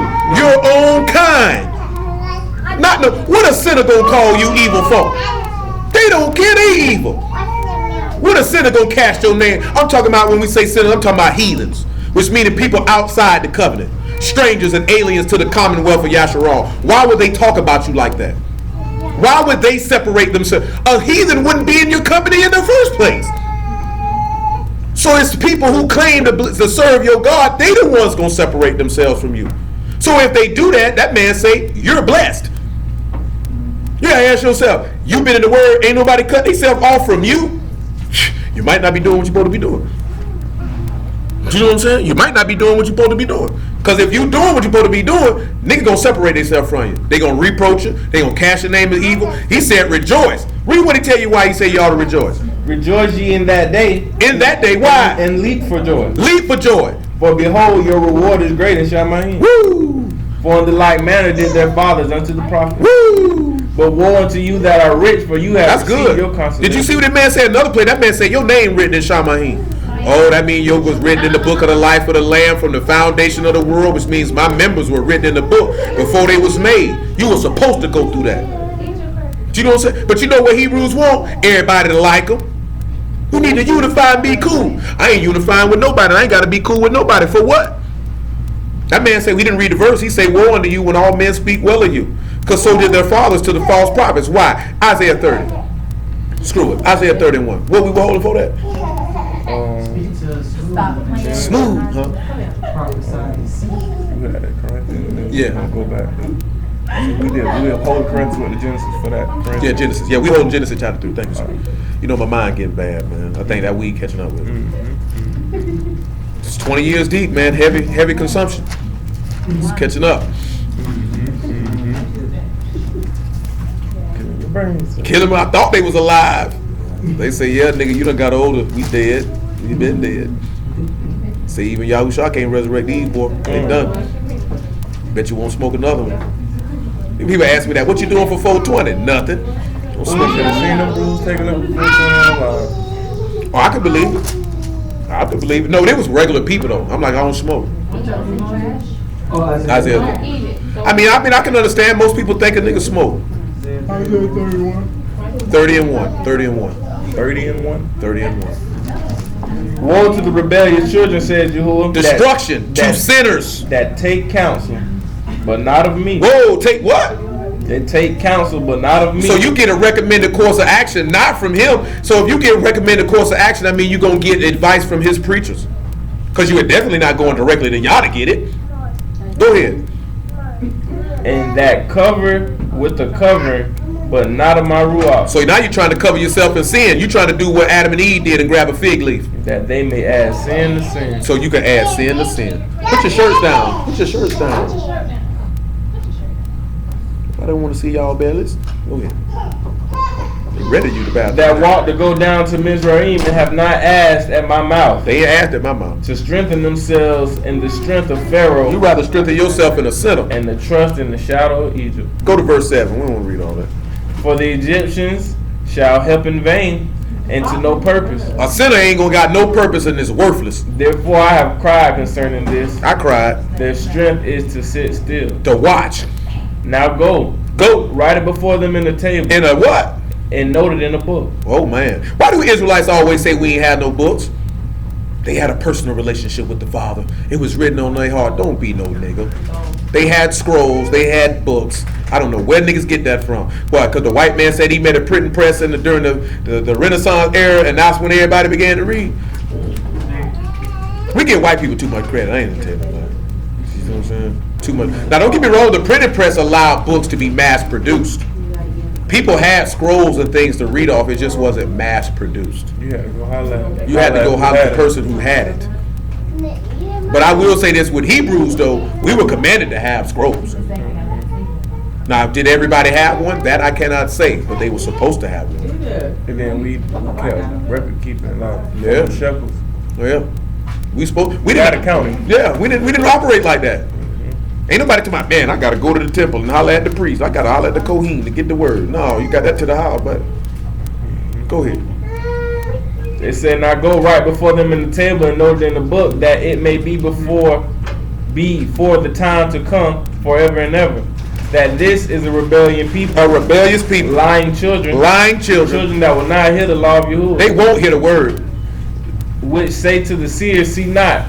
And to the prophets, prophesy not unto us right things. Don't tell us what's right. Speak to us smooth. Tell me a lie. Prophesy deceit. You know where that come from? That's what I would tell you. A nigga won't tell you wrong and you going to hell. Nigga won't tell you that. You know what's smooth? Be encouraged. Be encouraged. No, don't be. To be encouraged is to say to have courage or have strength. No, don't have strength for doing wrong, nigga. You don't need to be encouraged right now. You know what I'm saying? You need to be shamed. You need to have sorrow. You need to rend your heart and not your garment. That's what you need to do. Because remember, what does the book say? Open rebuke is better than secret love. You're not loving somebody when they sin and telling them be encouraged. You know what I'm saying? You know why? You know why people don't reprove other people? Because they got sin on their own plate. So how am I going to say anything?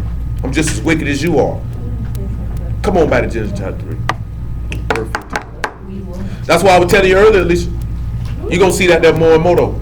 You preach the word and you preach against sin, a lot of people not going to listen to you. A lot of people not going to like you. And a lot of people not going to follow you. And they going to kill you. So what do niggas gravitate to? Smooth things. What feels good. Tell me you love me. Or tell me we're an Israelite. Or tell me about the culture. You know what I'm saying? Or this, that, there, and the third. No reproving. No exhorting. No rebuking. No correction. No perfection. That's what happens. Indeed. And then, my fault. Go ahead, man. I was gonna say that's why they had the master, because he was talking about it. He doing this, we gonna take this. Yeah, he was telling the people about themselves. And the scribes and Pharisees. They hated him for it. They were covetous. He derided them for it. They hated him for it. They hated him for it. That's why we talked about that a couple weeks ago, which was based off a conversation I had with somebody. It was like, if you love more, you'll draw more people. The master loved at a level of love that I could even pale in comparison to executing, and they hated him. They didn't love him. You ain't see too many people standing up there, don't kill him! He loves us! Don't kill him! They said, we want Barabbas! He said, what you want me to do? I can give you Yahusha of Nazareth, Malak of the Yahudi, or I can give you Barabbas. Shoot, nigga, you already know. Let me get Barabbas, bro. Imagine how Pilate mind was thinking, because he probably thought in his mind, surely they'll take their king. Surely. And what did Pilate do when they did? I ain't got nothing to do with this here, bro. You nigga wildin'. Do you know what I'm saying? So that's why I know niggas be flogging. Because if this man was walking this planet right now living, boy, they'll kill him again. They wouldn't follow this man. They'll be talking about he ain't got no love in him. Look how he beat them people in the temple. How he gonna turn around and tell us? Now right there just show you and stuff niggas really don't know for real. No, because if they did, they would know. The more you become like him, the more you hate him. What's up, man? You all right? You know what I'm saying? The more they hated him. Why do you think we went over that one time? The more I love, the less I be loved. The more this man loved us, oh no. That's why he got you. Yeah, you tried to pull one. I watched you though. Looking at mom like, you ain't co-sign that? Genesis chapter 3. You ain't smooth with it. You ain't co-sign that? You smooth with it now. He was smooth with it. That boy befriended you. Yeah, to steal my dark chocolate bar. Somebody jumped up first court. Go ahead, man. I'm like, he this here for the next one. Try to come get me. Come on, man. Genesis 3. I got to get We're at Genesis 3:16. He said, unto the woman, he said, I will greatly multiply thy sorrow and thy conception.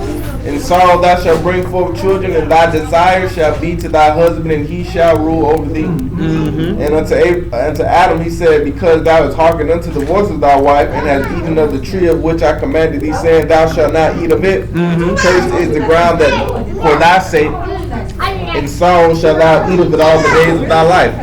Thorns also and thistles shall it bring forth to thee, and thou shalt eat the herb of the field. You gotta work. You gotta get out here and get it. In the sweat of thy face thou shalt eat bread, till thou return to the ground. For out of it thou was taken, and from dust thou art, and from dust thou shalt. So you to take care of your wife like that, that's a judgment. Now let's go to Deuteronomy 17. Thorns and thistles. Thorns and thistles.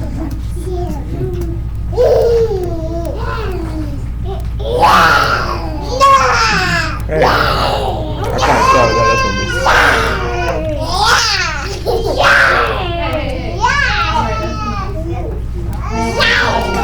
Yeah, so don't you do it. Huh?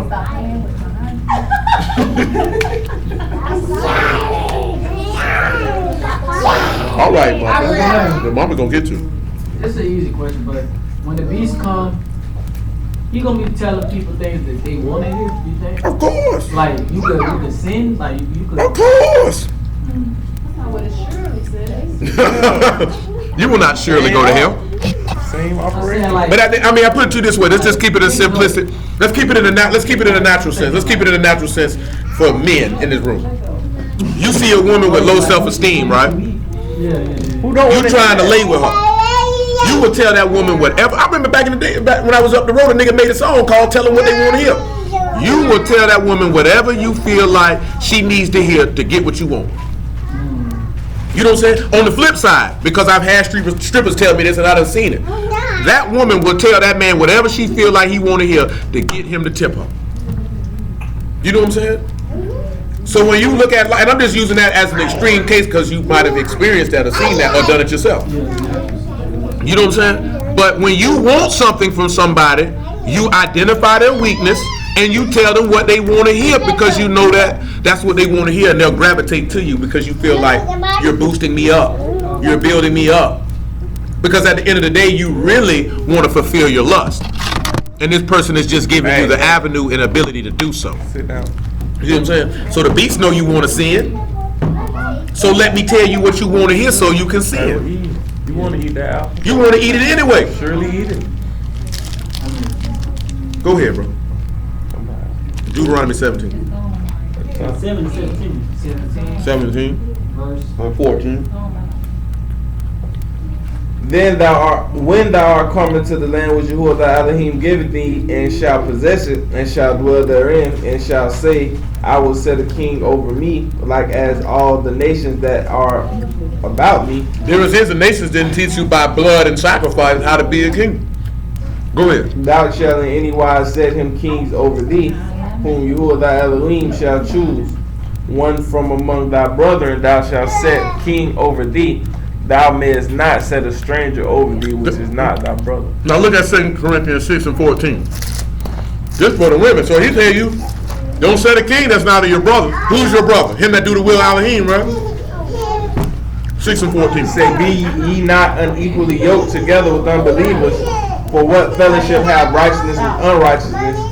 And what communion have light with darkness? So any woman who claimed to be a Mashiach and she was to marry somebody who was an unbeliever, she just transgressed because he said don't set a king over you that's not of your brethren. And I ain't talking about flesh either. So why? Go ahead. That was another question I had. Christian and all that stuff like that. I was thinking to myself, how is it gonna work? It ain't. It ain't. Eventually there's going to be conflict. Because you're going to be like, nah, baby, I ain't on that. And as a man, you're supposed to be able to rule your house. Now, if you already married and you please to dwell with her, then you just find a way to deal with it. If you ain't married, then you just look at, shoot, you got a decision to make. know what I'm saying? What are you gonna do? I can tell you what I would do. Now I can't tell you what to do. I tell you what I would do. Oh yeah, it's time to find a new chick, or mainly really be single. That's what I would do. Cause I ain't marrying no sinner. I'm not entertaining a sinner. I don't care how fine she is. I don't care how nice she is. You don't love my God, you can't love me. I'm straight, and I'm not gonna hope that you're gonna convert. I'm not gonna play with myself like that. That is stupid. Do you know what I'm saying? That is playing with fire. You know what I'm saying? Because you don't know how that's gonna end up. That's go both ways, man, or especially for a woman, because you gotta listen to this nigga. You know what I'm saying? So if this nigga a sinner and this nigga stupid, you just caught you a trip to the hell train. And then the more understanding you get, she gonna be bucking. The more you try to do what you doing, she gonna be trying to pull you the other way. It only matters if you already married. But if you're not already married, you're not obligated to this person. Out of here. You know what I'm saying? If this is the direction that I want to go. If I want to save my soul, I'm out of here. If I want to save my soul, I'm deal with it. You know what I'm saying? But especially the women, don't you marry no sinner. Don't be stupid. You know what I'm saying? He cute though. Mm-hmm. Y'all gonna be cute in hell together, taking a lot of selfies. Hot selfies. Hot ones. Hot ones. Gonna be putting Like that, huh? It ain't the first time I done said that though. You know how you because the truth be told, brother, go marry a sinner. That shows your faith in Yah is non-existent. Because most people, what they do is, this is what most men and women do. It's not classified to no gender. A nigga will pretend to be whatever it is that you want them to be till they get you. Once they done got you, then they throw that stuff off. I ain't got to pretend to do this here no more because I got you. You know what I'm saying? Now I will tell you this here, right? Because I done told y'all this here before, right? With a woman. The women usually get got like that the most because the nigga knows. You know what I'm saying? What is your problem? I throw a bottle at you. I know it. I throw a bottle at you in the middle.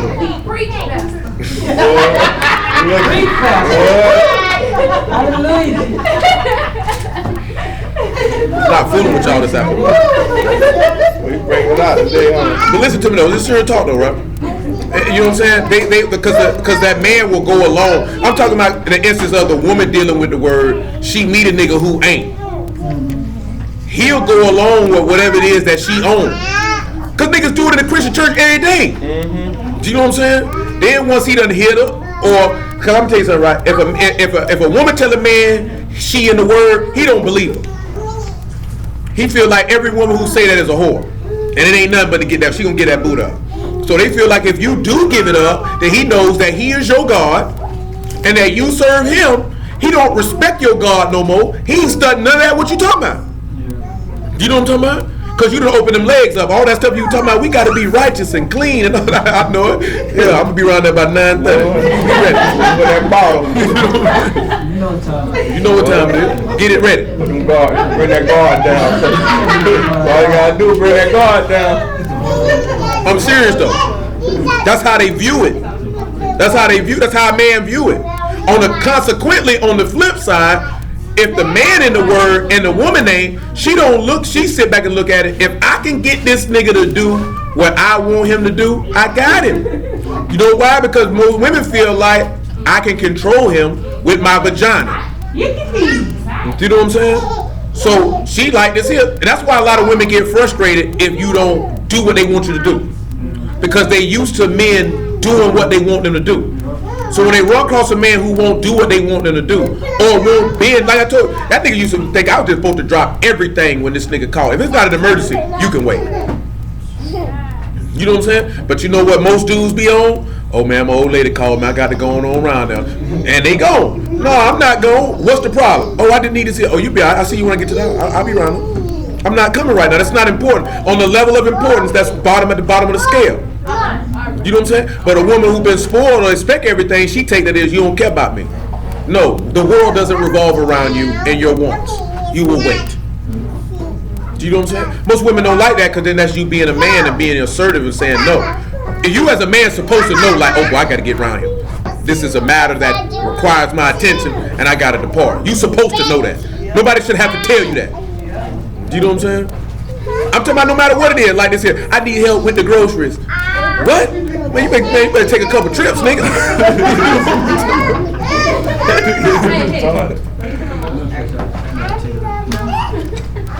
Oh, dude call? Yeah. Jesse Owens. I'm serious though. You know what I'm saying? Like you know when your old lady hit you, and it's important, and your attendance is required.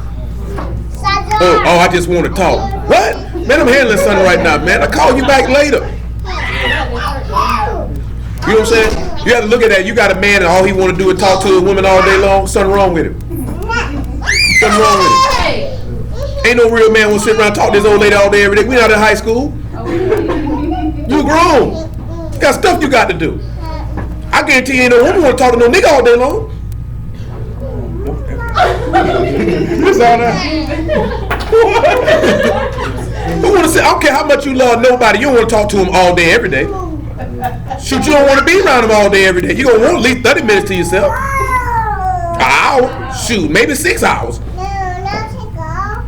Just so you can keep your sanity and your individuality as a person. You know what I'm saying? There's nothing wrong with that.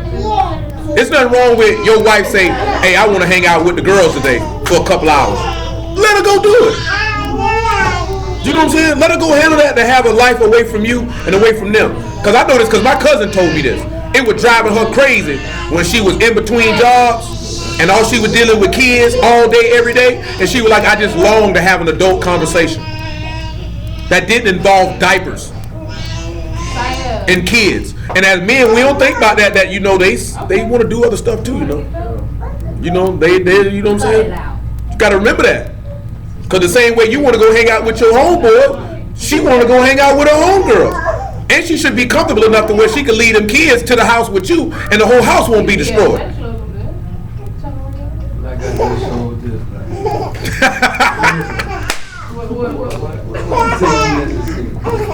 like, you not just say, you know what I'm saying, she gonna put on Facebook, you know what I'm saying, talking about I need some chill time, you know what I'm saying, away from the kids. So I tell you, you know what I'm saying, I'm at a little Bible study thing right now, you know what I'm saying, I should go home after that. Nigga watch the kid, you know what I'm saying, you go do what you do. Why you always trying to argue with me? I ain't even mean it like that. What's up with you? No, she knew you weren't trying to argue. That nigga didn't really want to go nowhere. I just want you to come home right now and attend to what I want, which is absolutely nothing. You know what I'm saying? I don't really want you. I don't really want to do nothing. I just want to know that I can see you. You know what I'm saying? You ain't at no Bible study, Bible hoes. That's what you want to say. How many hoes was you learning the Bible with today? What's wrong with you? You know what I'm saying? That's crazy though. The same way I seen my homegirl talking about posting a picture about I'm gonna beat this nigga up because this hoe keep liking your. Why you care about who liking a photograph? It's just a picture. You that insecure? Like for you to even call a nigga and be like, why you like her picture? Why do I like you? You just called me with that. I can't believe we grown and you just called me with that. Cause now I'm reassessing myself now. I'm reassessing myself now because we're grown adults and you just called me about why I like somebody's picture. Did I ever call you and ask you why you like this nigga picture? I didn't even say nothing to you about it because I don't care. Because if that nigga can get you, he can have you. If a nigga can take your woman, take your man, let that nigga have her. Because they were never yours in the first place. You know what I'm talking about? I'm not finna be chasing behind you, fighting behind you, you liking that nigga picture. Shoot, go ahead and like a picture. Shoot, take that regular hoe you take care of. You know what I'm saying? Because you're supposed to have enough self-dignity and respect in yourself to not even fool with somebody who's fooling with somebody. What type of level of dignity and respect you got to know that you gonna mess with somebody who got an old man, got an old lady? I'm gonna mess with him anyway. Your self-respect level is in the negative. You content with being a nigga's option. No, man. Come on, man. That's not cool. That's not cool. And if you find out somebody doing you like that, you supposed to respect yourself enough and say, you know what? I'm gonna holler at you. I'm gonna holler at you. I'm not gonna allow you to disrespect me like that. And then try to blame me for why you couldn't control yourself. It's my fault. You weren't there for me. What? You know what I'm saying? You you don't cook for me, this, that, and the thing. Did you ever open your mouth and tell her these things? So she might have an opportunity to handle that? You know what I'm saying? So they going to say, hey man, shoot, nigga, I'm trying to hit some hoes. You know what I'm saying? She offered. Keep it 100. Don't come with that old bulls. Come on, man. Bovine excrement. You know what I'm saying? It's just a bull crap excuse. It's this bovine excrement. That's bull crap. That's dookie. You just wanted to get off. You weren't there for me. I felt so alone. You don't care for me. Stop lying. You was a hoe. You know what I'm saying? Let's keep it 100. You was a hoe. You was looking for another penis. Another penis presented itself, and you hopped on it. So you stay on that train. Don't come back over here. You know what I'm saying? See, we not Yah. Yah is great. Because he took back a whore. Now you look at it in a natural sense. If a man was cheating on you all day, every day, would you take him back? If your wife was cheating on you all day, every day, would you take him back? Would you take her back? No. But yet Yasharal cheated on this man all day, every day. And he took her back. That's love. Nigga ain't gonna do that, cause I'm like, here. My wife cheat on me, ho, you good. I can abide alone. I ain't gotta have no sex. I ain't hard up. I'm good. Oh, you got to go. I done married you. You done open your leg to another nigga. I'm sorry. I know you're sorry. That doesn't change the fact you gotta get up out of here, though. You're a sorry excuse for a woman. Get your stinking slut behind up out of here. You can't live here. You can't live here. The reason being, cause I'm not gonna do that to you. That's the only reason. Huh? Oh man, I got you. You my wife. I'm gonna hold you down. But you can't live here though. You can't live here though. I am straight on that. Maybe there could be some reconciliation later on down the line. But as of right now, you got to get out. Cause before the word, I ain't never cheated on no woman. I ain't on that. If I was gonna do that, then I just tell you I'm finna leave. I don't think it's gonna work. Why would I put you through that type of emotional pain, knowing that's gonna hurt you? Why would I do that? I would just leave. Do you know what I'm saying? So that's selfish on your part, cause you didn't care nothing about her. Then you talk about, I love you, I didn't mean to hurt. If you didn't mean to hurt me, nigga, you wouldn't have did it. So you meant to hurt me, nigga. You try to make yourself feel better. I ain't on that. Come on. I ain't on that. You know what I'm saying? Oh, get out. Get out. You dirty foot slut you.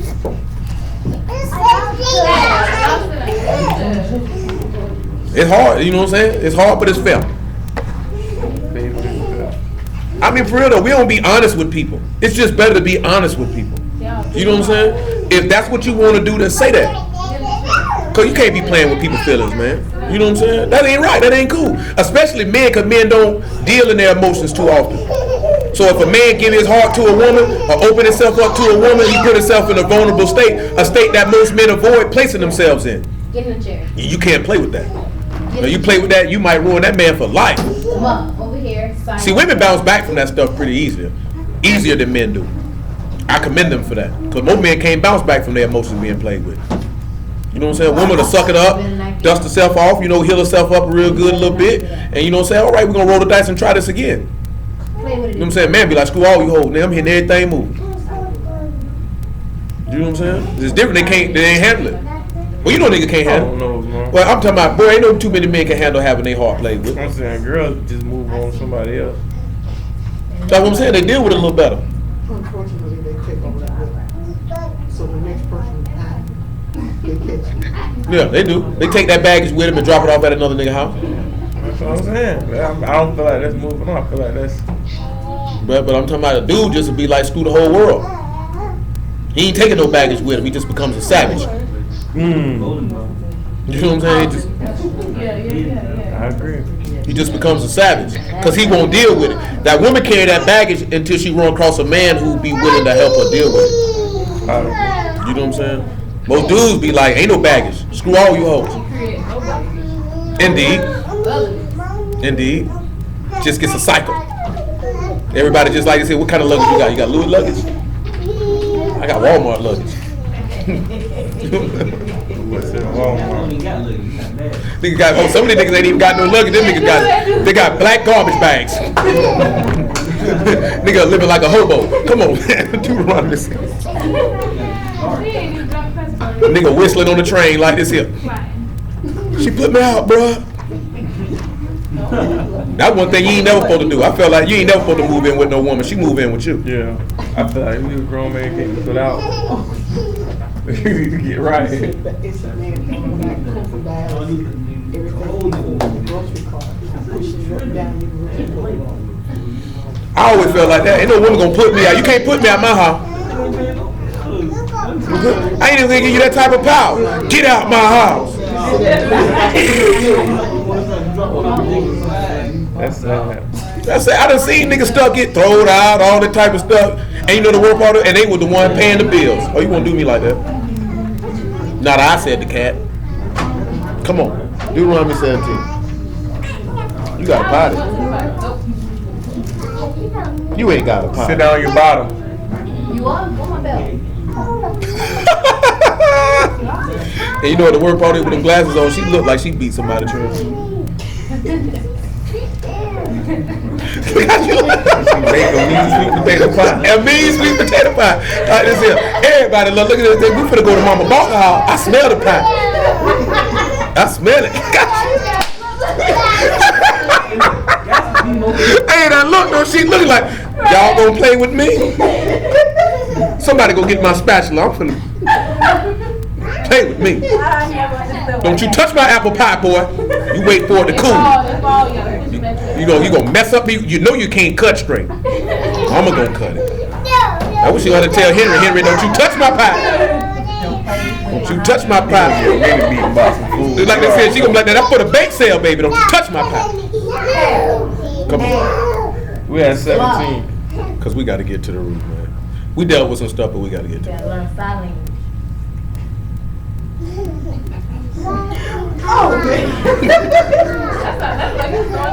I don't know how to speak no sign language.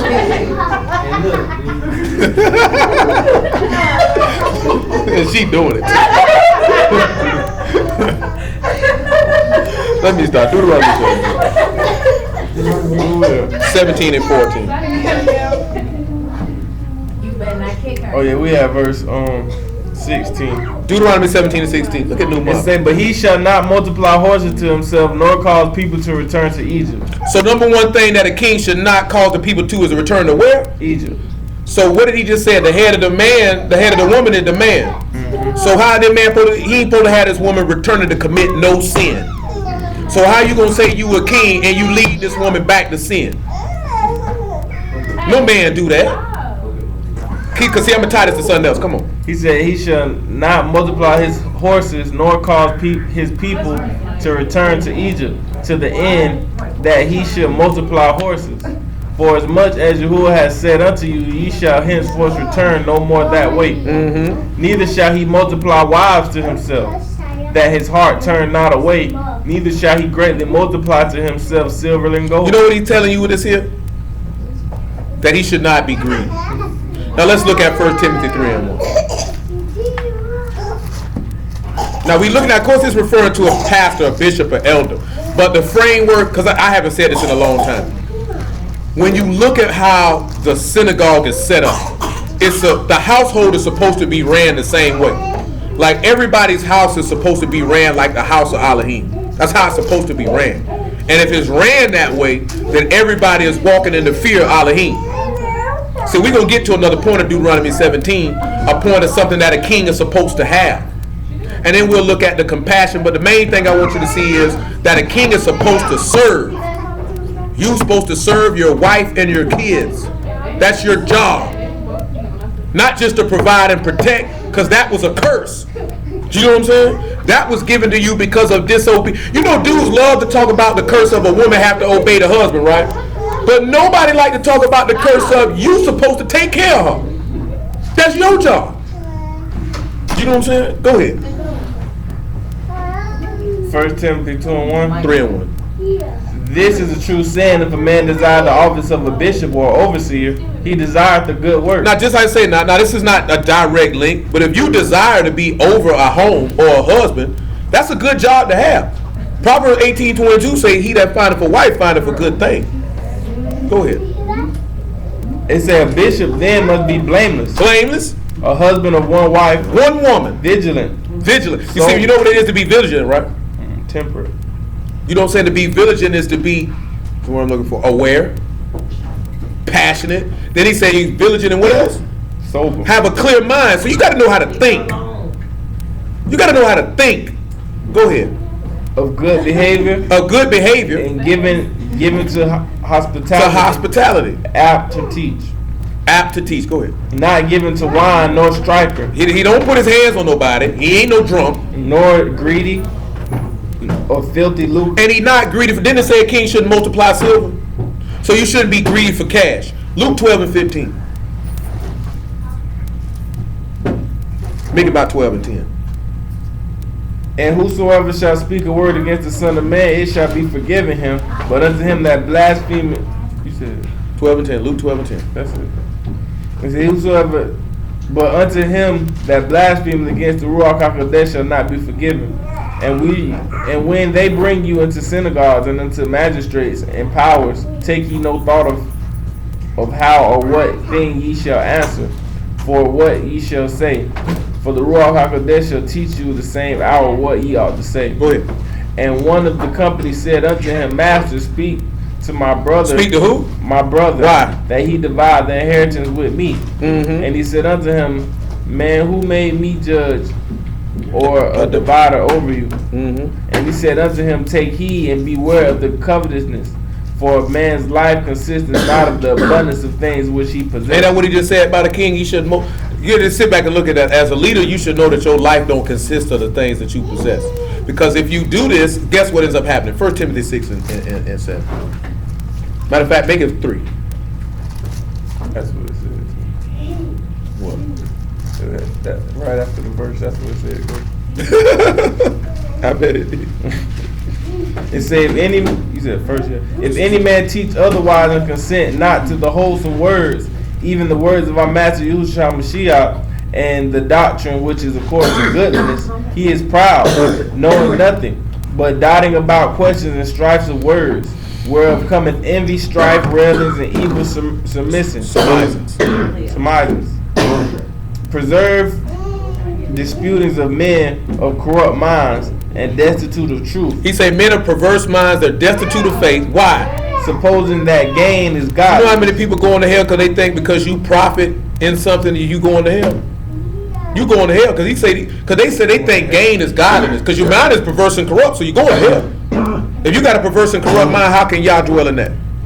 How many people feel like I know God ain't with him because he ain't got no profit or gain in anything he been doing? So you think gain mean that I'm godly because I get this and get that? I be feeling like niggas eating ain't right.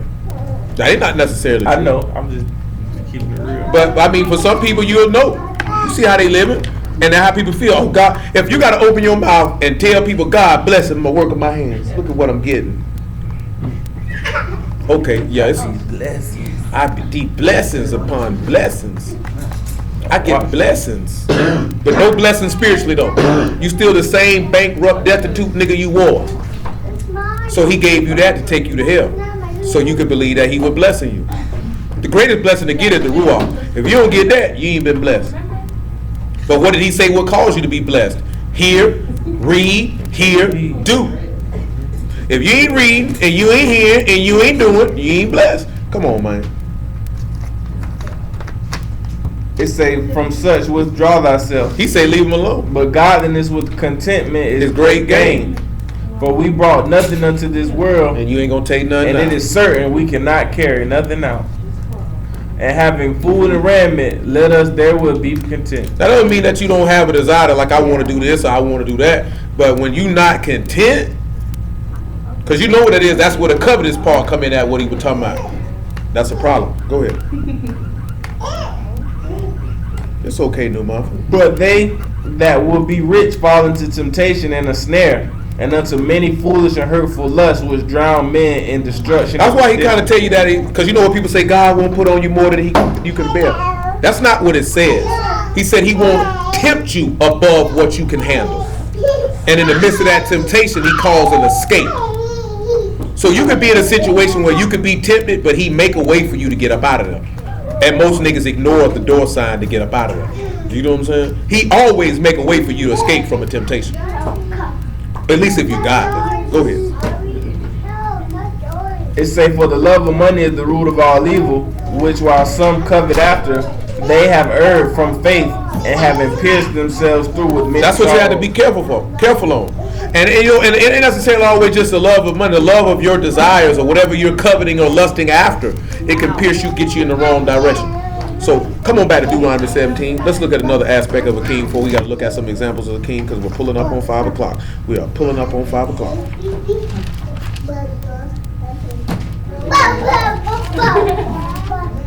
We have Deuteronomy 17 and 18. Listen to what he say. And it shall be when he sitteth upon the throne of his kingdom, When he that sit he upon shall write him a copy of this law in a book. He'll do what? He shall write a copy of this law in a book out of that which is before the priest and the Levite. And it shall be with him, and he shall read therein all the days of his life, that he may learn to fear Yahuwah his Elohim, So a king's supposed to have a copy of the book then. and to keep all the words of this law and these statutes to do them. So a king's supposed to have a copy of the book then. So then that takes us back to this right here then, don't it? Blood, the water, to teach. Let's look at something, right? Philippians 3 and 18. After Philippians 3 and 18, Ephesians 4 and 18. New muffin. New muffin.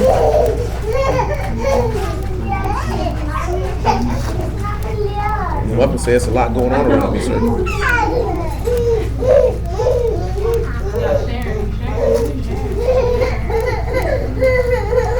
For many walk of whom I have told you often, and now tell you even weeping, that they are the enemies of the state So of if the you're an Mashiach. enemy of the stake of a Mashiach, guess what that means you can't be? You can't be no Malak. Because he's teaching you about the blood that from the palm of the hand and the sole of the foot. Go ahead. Whose end is destruction, whose God is their belly, and whose esteem is their shame, who mind earthly things. For our conversation is in Shamayim, from whence also we look to the Savior, the Master, Yahushua HaMashiach, who shall change our vile body, that it may be fashioned like unto the esteemed body, according to the working whereby he is able even to subdue all things Things to unto them. himself. Now I'm going to ask y'all a question. Let's start with Little Muffin. Then whoever gets the question first, and then we just go around and just stop. How does a man, if a king's supposed to have a copy of the law, how does this man get this copy of the law? If we made kings through this man's blood, then how do that man get a copy of the law? Because he said a king is supposed to have a copy of it, that he may read it and fear Yahuwah all the days. Because if you got it, then you know how to rule in your kingdom, right? So how does this man get a copy of the law then? Yeah, that's pretty much it. But what would he need to do first? What would he need to do? But also he would need to lay that up in his heart. You remember I used to tell you all the time, right? It's good to read the word, but you need to lay it up in your heart. Because there may be a time where you can't refer back to what's written. But if it's in your mind and in your heart, you don't have to refer back to what's written because it's in you. And it'll bring itself to your remembrance. What did he say back and tell you? He said the Ruach would do what? Bring all things to remembrance what I have said to you. That goes to the part of the hearing. Because if you're hearing, you're protecting and you're guarding. You know what I'm saying? If you're guarding it, then it's going to bring itself back to you in your mind. It's not going to be no magical thing. Matthew chapter 7, verse 22. It's not what's not going to happen. You're going to hear the word. It will speak to you because it's a living word. You'll hear it because it's in you. A king's supposed to have the word in him. How does he get the word in him? He's going to have to die. You know what I'm saying? You got to remember something. Was the master a king before or after he died? Huh? Thought he was already. No, he wasn't no king before he died. I mean, you mean on earth? Yeah, he wasn't no king before he died. That's when the Ruach came. He didn't become a king till he died. He wasn't able to sit back and say he was. I'm gonna tell y'all what he was doing. He was doing what's in Romans 4:22. He was speaking those things as they were before they even happened. So he was saying things before they happened, like because that was his confidence in Yahuwah that he know that. Oh, that what he told. You know what I'm saying? Oh, I'm king. I already know that. You know what I'm saying?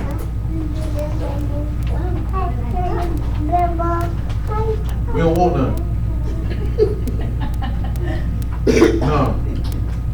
We don't want nothing you selling. They say it's sour too. Your whole aura. You weren't expecting that. Say everything you said, the cookies, the cakes. Say you brought sour meat around here. They got sour vanilla. And them sour corn chips you brought in. Everything can get sour. Leave it in the sun too long. Nevertheless, let's look at Luke 22, 24. I don't know. I found some chips, boy. They was not fresh. 24 and 25. I don't know. The Florida heat do stuff to food. I don't know what it do, but it doesn't sit well with it. It says, and they asked him and said unto him, why baptizest thou then? 24 and 25. Oh, what I just did. Oh, it's in the page. Yeah. Which one page? After Luke 24, I want you to swing on around here the first. We need to finish Matthew 20. We never finished Matthew 20. Read that Luke 24 and 25. It says, then he said unto them, O fools and slow of heart to believe all that the prophets have spoken. Ought not the Mashiach to have suffered these things to enter into his esteem? So what he not? Remember, what is the word? Well, I guess we got to go. What did we talk about last week? We talked about chastisement, right? That chastisement was to teach him.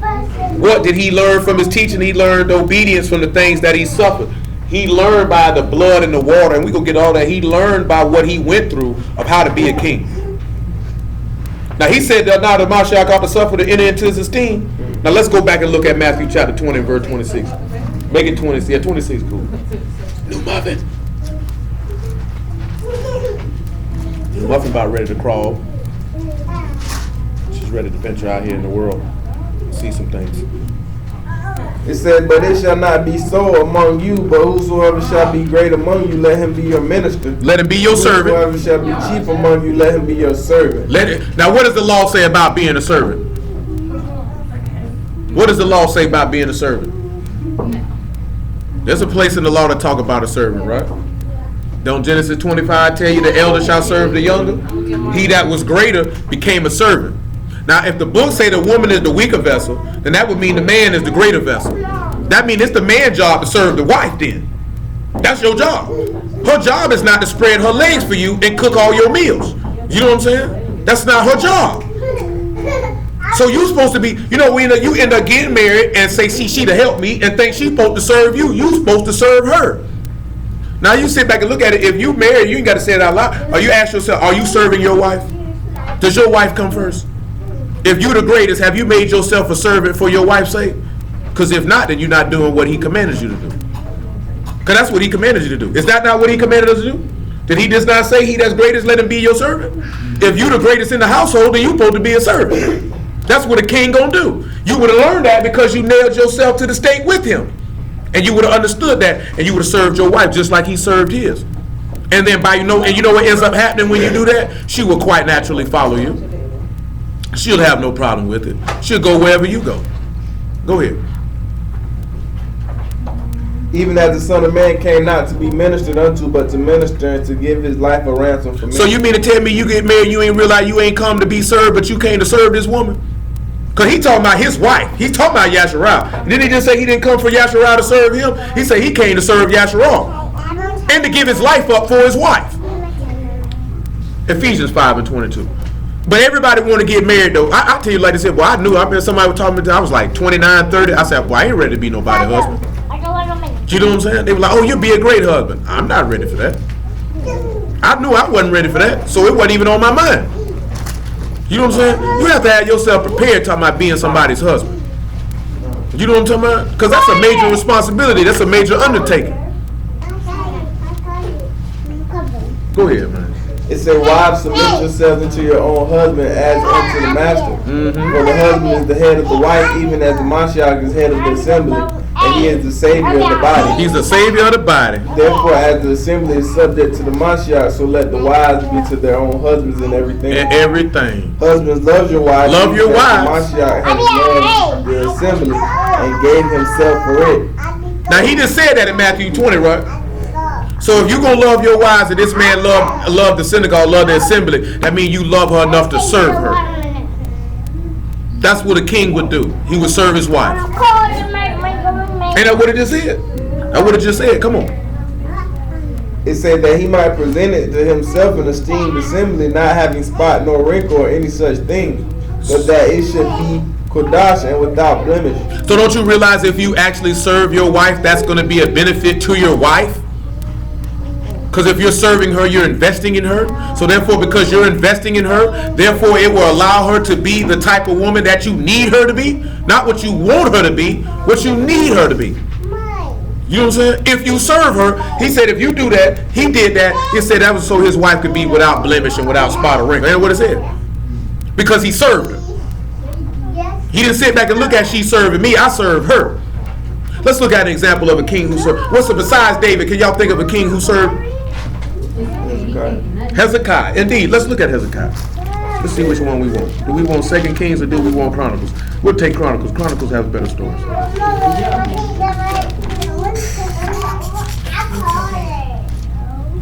Let's look at 2 Chronicles chapter 29 and verse 1. 2 Chronicles 29.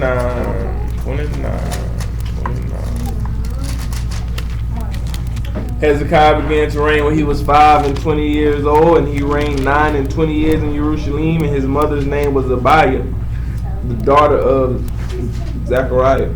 And he did that which was right in the sight of Yahuwah, according to all that David his father he was upright. So what's some of the things that Hezekiah did to serve the people? There's 2 things that he did that you should know off the top. He did do that. But I'm talking about a major event. One they're about to lead into in this chapter. The number one thing is they cleaned the house.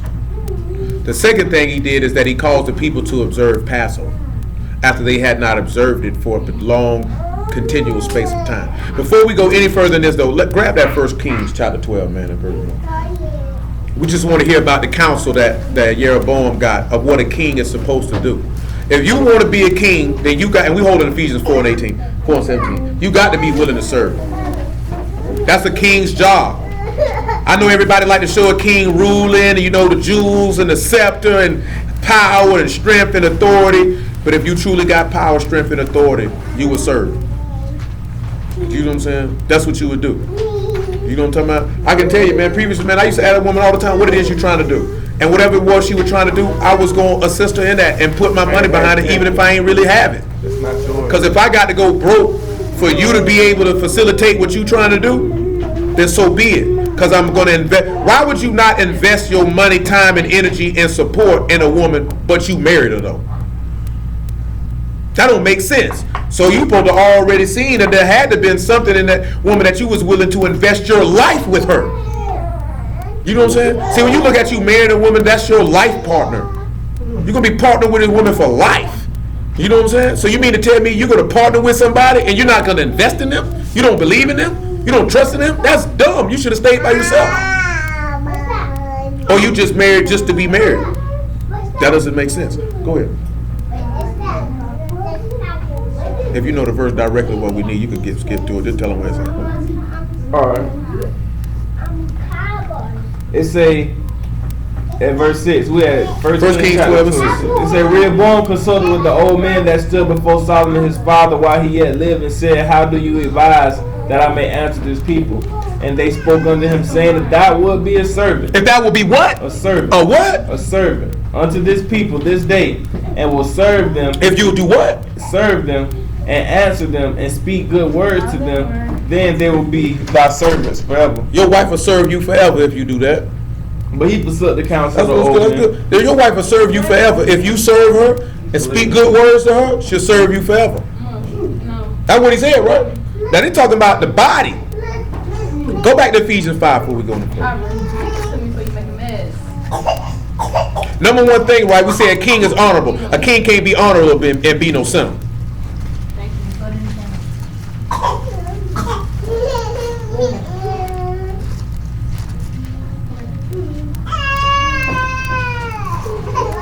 Ephesians 5. And what verse you start at? Bring me to 30.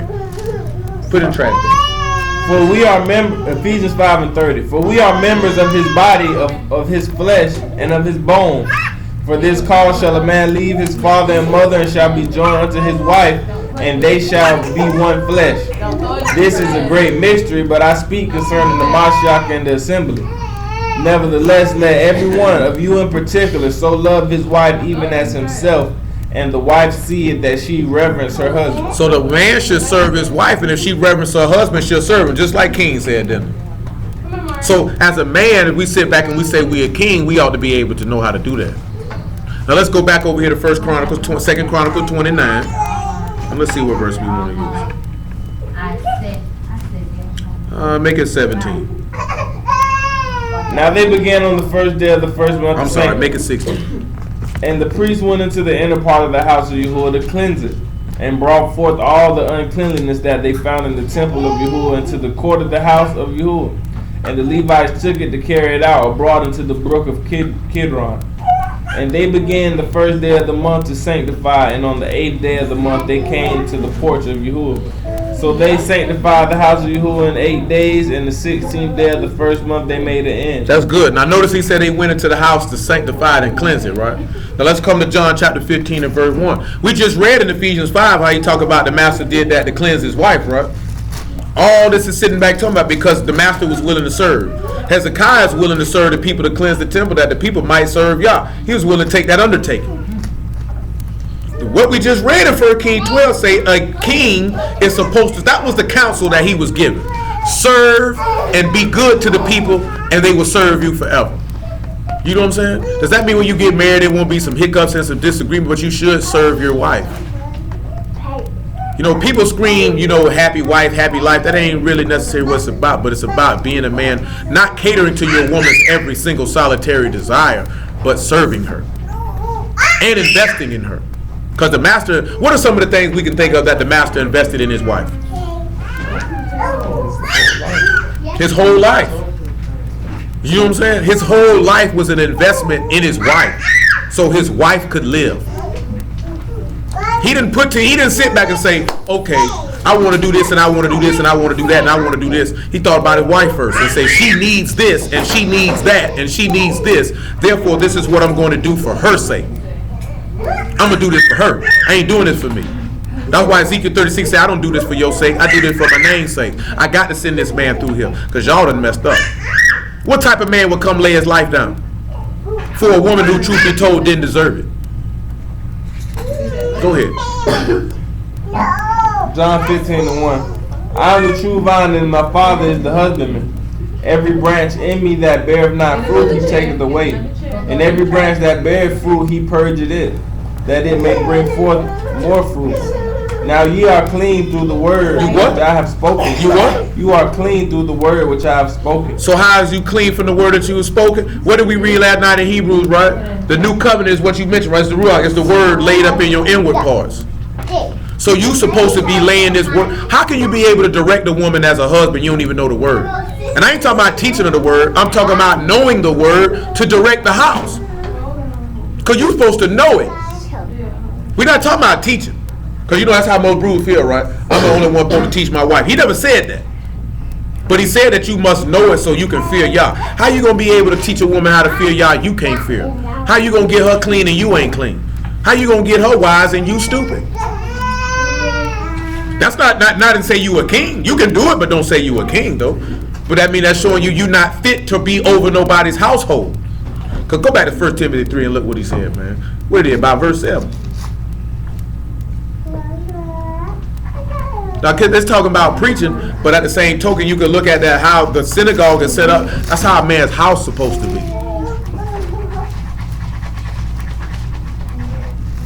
Yes, could you please stop? That's irritating my ears to no end. I understand you're making a circle, and I am not offended at that. But how you're doing it is hurting my ears, and I don't like it. Go ahead. 1 Timothy. Yeah. 3 and 7. Tell me what verse 7 says. It says, ever learning. Yes, it is. Hey, New Muffin. Hey, New Muffin. Hey, New Muffin. Hey. All right. It said, moreover, he must have a good report of them which are without, lest he fall into reproach and the snare of the devil. Mm-hmm. Likewise must the deacons be Give graven. me 6 then. I'm thinking. Go ahead. I'm at 5. For if a man know not how to rule his own house, how shall he take good care of the assembly of Elohim? Now he's saying if a man don't even know how to rule his house by his wives being obedient and his children being obedient, how can he be over the house of Elohim? So how can you say you could be somebody's husband and you ain't know how to rule no house? Because that's what he said. The king's supposed to know the law to be able to fear Elohim so he could rule the house, which is the people, which is the wife. Hamashiach, we read this last night in Isaiah 11. He said he was quick in the fear of Yahuwah, so he knew how to rule the house. See, give me 2 Samuel 23:1 real fast. Now, of course, you know, we cross-referencing things, and some people be like, oh, you reaching. You're looking at the pinnacle of leadership, or what you're looking at, whether it's a bishop, whether it's a king, because if you're a husband, you're in a leadership position. You're in an authoritative position. You have to know how to lead and direct that. Yeah, in 23. Yes. I'm not kissing your stomach. I'm sorry. She's telling me she's hurt, and every time she tells me she's injured, she wants me to kiss it. Like she throws her hand up here and says, kiss it, it hurts. And I'm not doing that. You will be all right. You are healed now.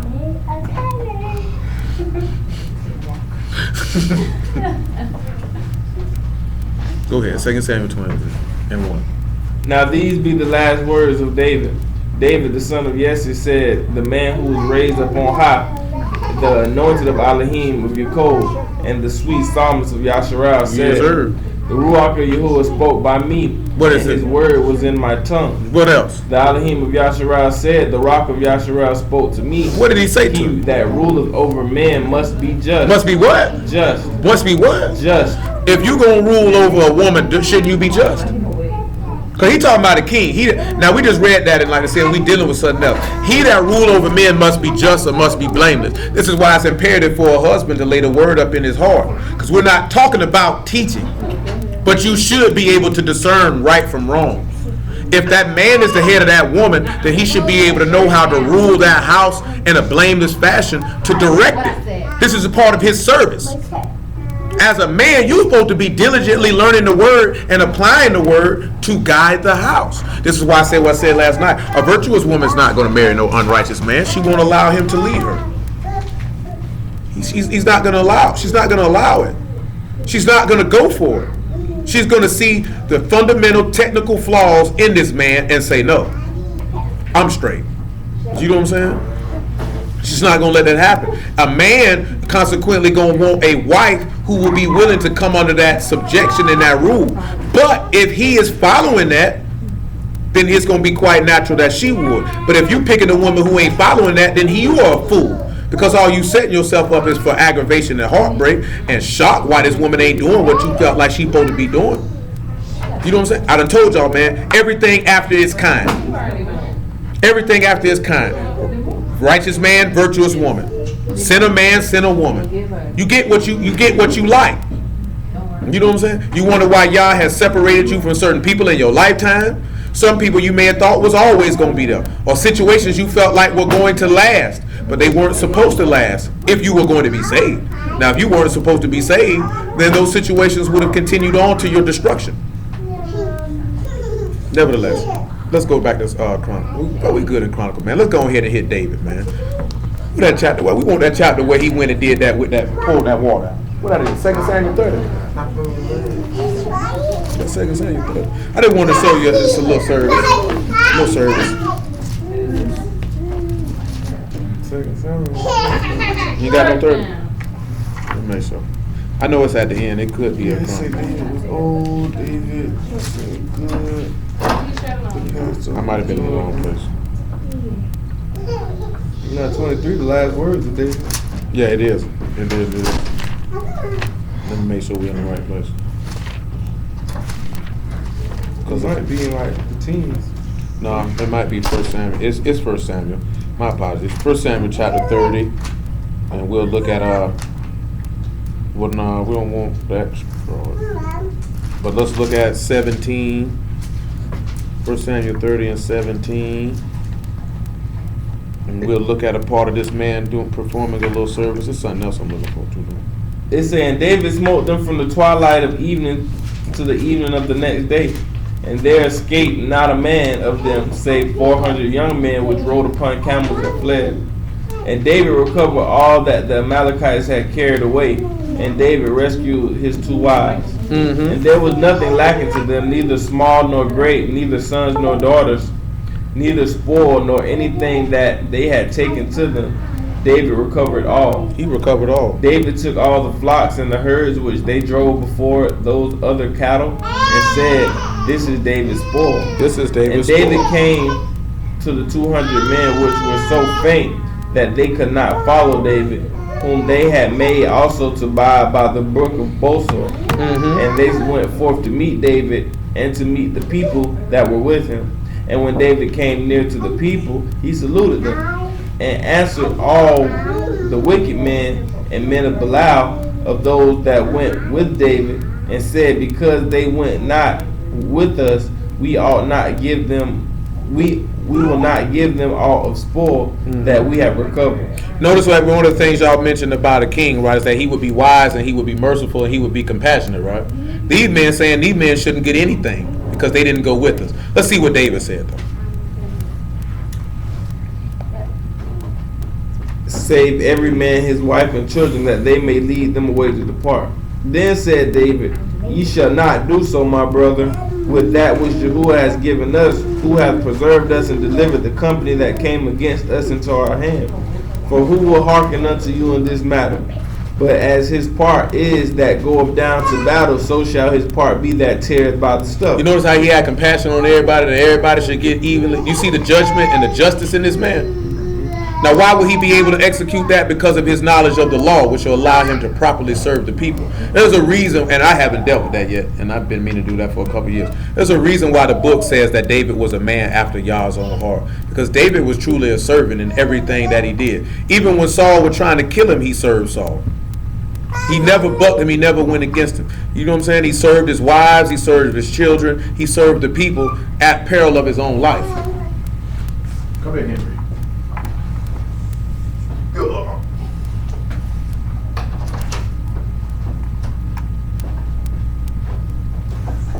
All right, it was 2 Samuel 23 that we need. Pick it up by verse 13. Look at another thing that David did. You know, there's no shame in being a servant, right? But again, we're not talking about simping, because y'all know what a simp is. Yeah, he was playing with the. No, you missed it.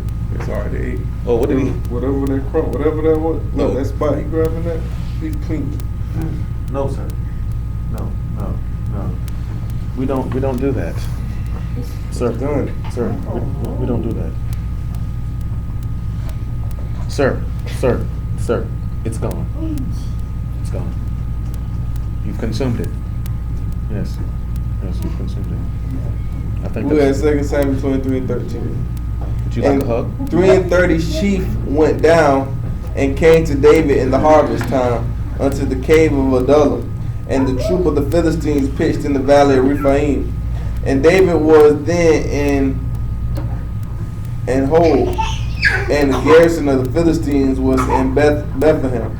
And David lodged and said, oh, that one would give me drink of water of the well I of want you to Bethlehem. notice that he said he wanted something. Look what the men did. Which is by the gate. And 3 mighty men brake through the host of the Philistines and drew water out of the well of Bethlehem that was by the gate, and took it and brought it to David. So they obliged his request. What did David do? Nevertheless, he would not drink thereof, but poured it out unto Yahuwah. What attribute did David just show when he poured that water out? Justice. Not even just that. The number one key component of what it means to be a king. He showed selflessness and not selfishness. You know what I'm saying? My wife just risked her life for me. You know how many niggas will know that it could be perilous for their wife to do something and take what she had to give?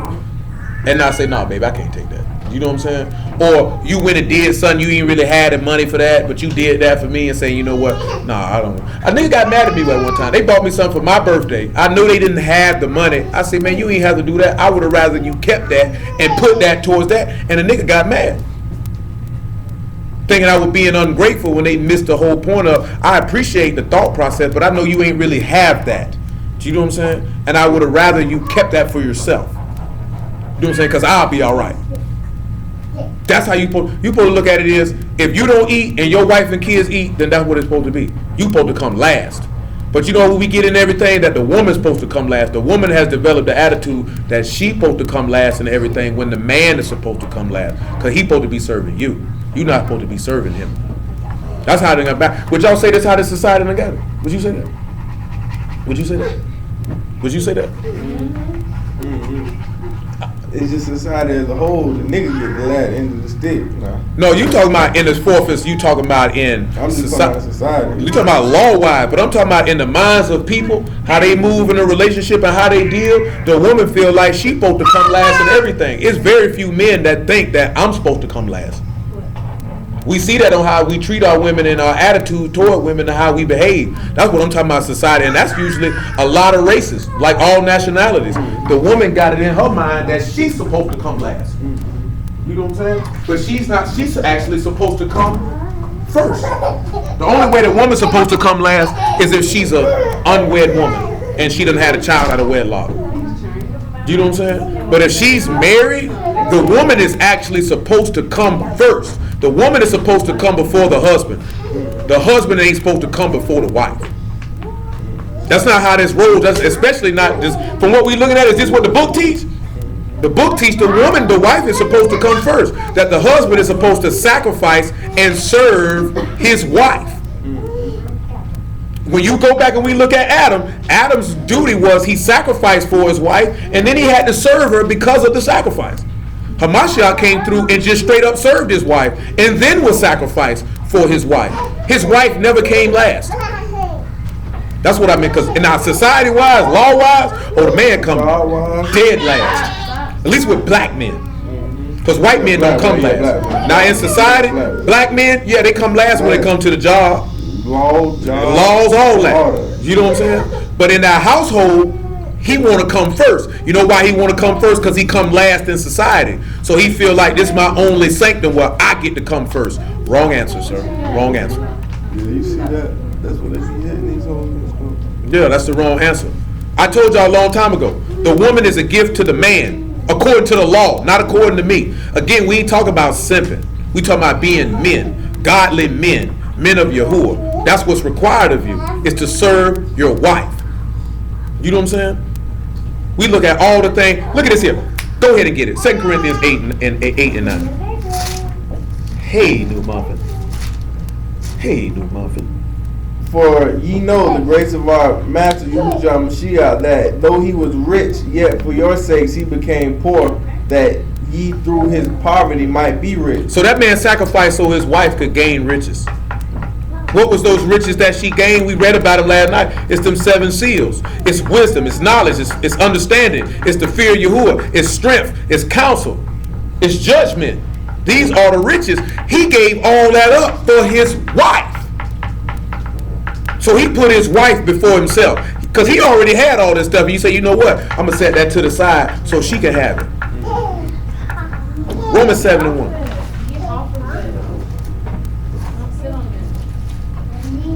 So you know what it's going into? This is consequently him investing in his wife so his wife can have the same power and equality with him. Because like I say, we look at our wives as, you let the wrong Hebrew read, the woman's desire is to serve her husband. Them nigga feel like I can walk all over her. Do you know what I'm saying? They use that for wives too. Yeah. Having multiple wives. Multiple wives. And that's gonna say right there that you need multiple wives. Not if you know, not if you don't believe in the Mashiach, that don't apply to you. But if you believe in the Mashiach, 1 Peter chapter 2 verse 21 say you supposed to follow after his example. He only had one wife. He said his blood was to make you a king. Kings only supposed to have one wife. But he said, what about Solomon? You ain't Solomon no, cuz. What about David? You ain't David neither. You believe in the Mashiach? Yeah. How many wives he got? 1. There's your answer. Do you know what I'm saying? You don't believe in the Mashiach, hey, do what you do. You already going to hell, so it doesn't matter.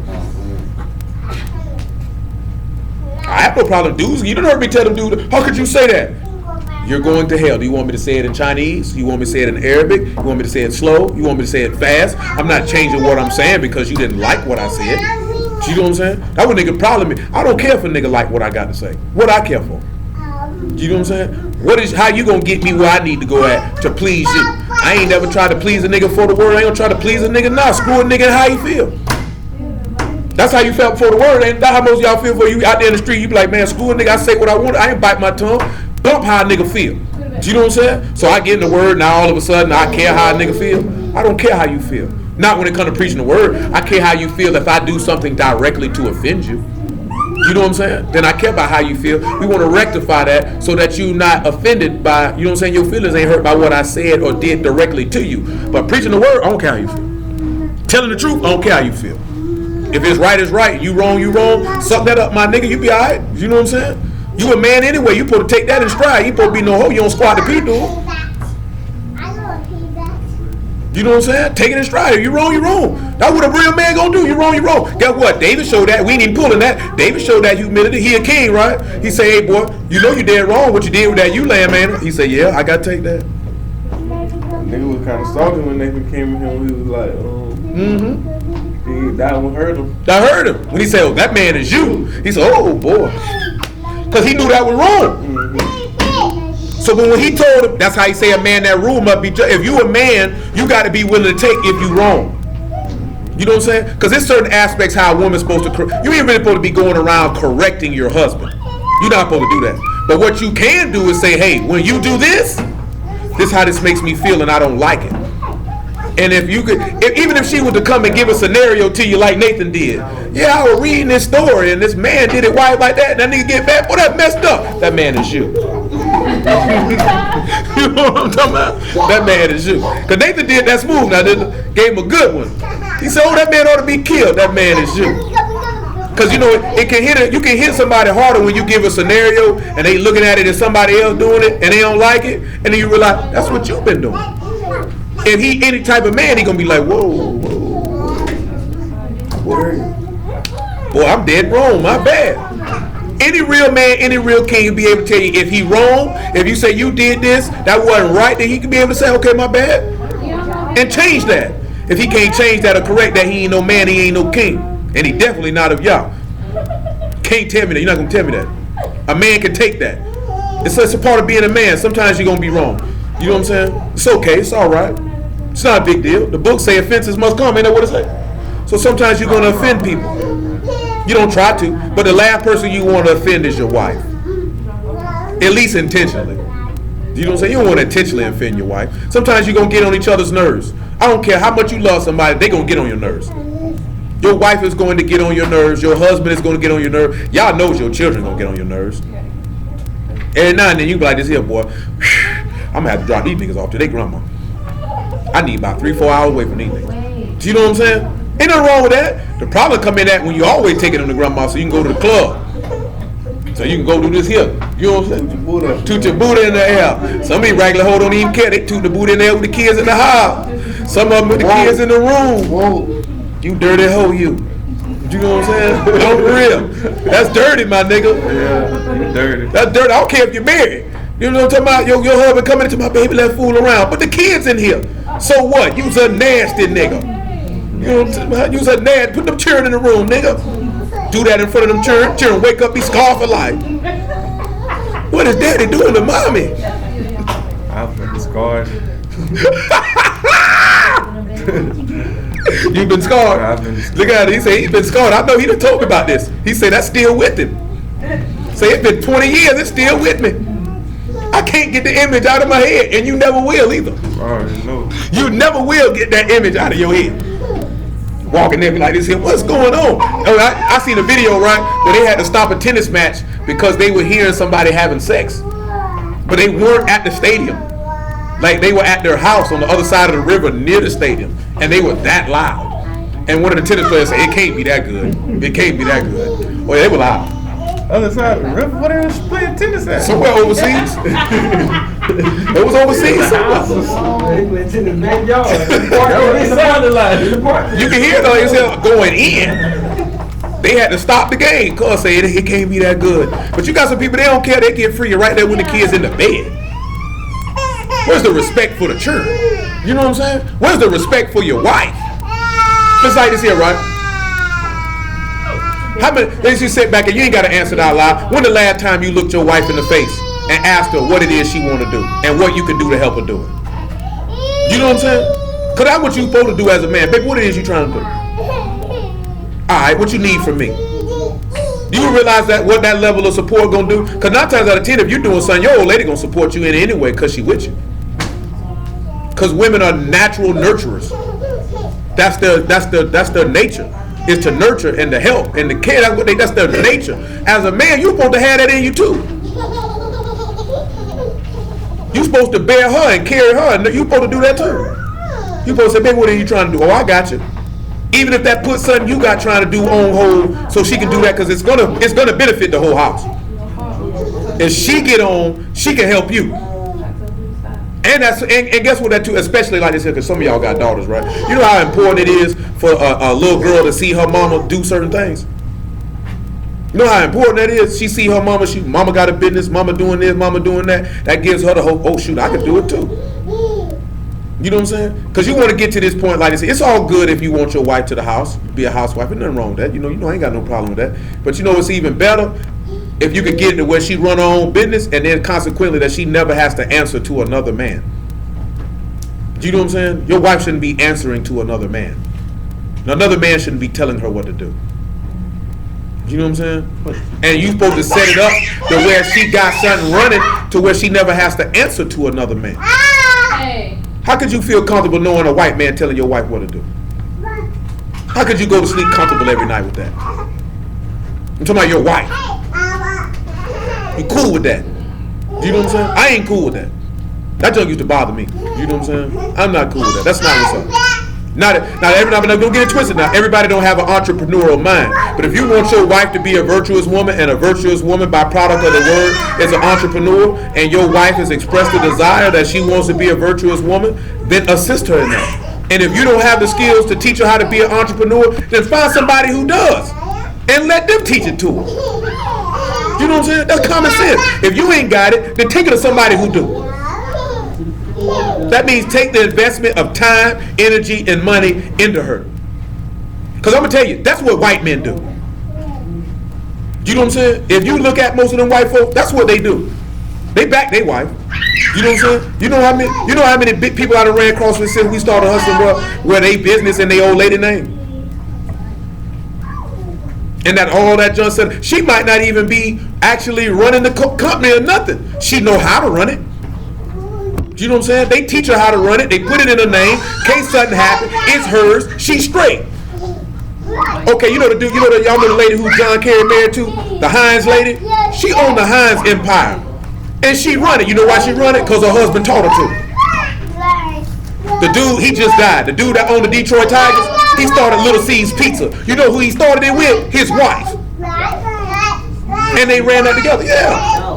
He owned the Detroit Tigers. Well, he dead now. He just died probably about a couple months ago. You know what I'm saying? He owned the Detroit. Their family owned the Detroit Tigers, and they owned the Detroit Red Wings. But their empire started from Little Caesars Pizza. He started that with his wife. They did it together. Sit down in the chair. You know what I'm saying? Because he invested in his wife. So therefore, guess what she turned around and did? She invested in him. And guess what ended up happening? They became billionaires. Billionaires. It's not hard to do. You know, you got some black people who do it, like I showed y'all, shared that picture with that husband and wife selling the first black toothbrush. You know what I'm saying? That's what you're supposed to do. Who even knows who idea that was? Maybe it was the wife's idea and the husband said, oh yeah, that's great, baby. Yeah, we gotta handle that. We gotta do that. Oh yeah, we got to do that. That's all it takes. I'm gonna tell you something, right? When your woman know you believe in a man, that says a lot for her. That means a lot to her. You know what I'm saying? When she knows that you believe in her dreams, her visions, and what she trying to do, and you willing to not just say, baby, I believe in you, and then walk off and slide off and leave her to her own devices, but actually take the time to learn what it is she's trying to do and assist her in it, it means a lot. You know it means a lot to you as a man if she do it for you. So how do you don't think it mean a lot for her if you do it for her? I mean, wouldn't you say that would be evil? Go both ways. I'm telling you. I just know this here because I studied business, I studied history. Do all white people do this? No. But that's what white people do though. That's what they do though. They find them a woman they feel like, just like they say that dude put that thing up there, Dame Dad say the same thing, you worry about hoes. He say just get you one good woman, she'll get you everywhere you need to be at. to get you one good woman, she get you everywhere you need to be at. Niggas be worrying about this. You look at a lot of dudes, they get in one good woman, and bam, next thing you know, they on top. And niggas wonder how they got them on top, because you had a soldier riding with you. Niggas picking women based on how pretty she is, how fine she is, how big her booty is. Hey man, look at it. That stuff all good, that stuff all cool. You know, that's what you like, that's what you like. Where her brain at though? Where her ambition at? Does she have any type of skills outside of opening her legs? I don't care how good she can cook. I don't care how good her sex is. Can she help me make some money? Because if she help me make some money, we helping us make some money. We talked about this here weeks ago. What Gucci Man did with that woman, he turned around. You see, he turned around and married that woman. I let that woman a couple minutes. This woman turned it into $5 million. Now he get what he turned around and do. Oh yeah, I gotta marry this here. I'd be a fool not to. Cause you can't find a woman like I'm telling you, man. A virtuous woman ain't growing on trees. Ain't too many dudes taking the time to plant no seeds, to invest, to grow one. Cause guess what? You know what they say when you plant a tree. What you got to do with it?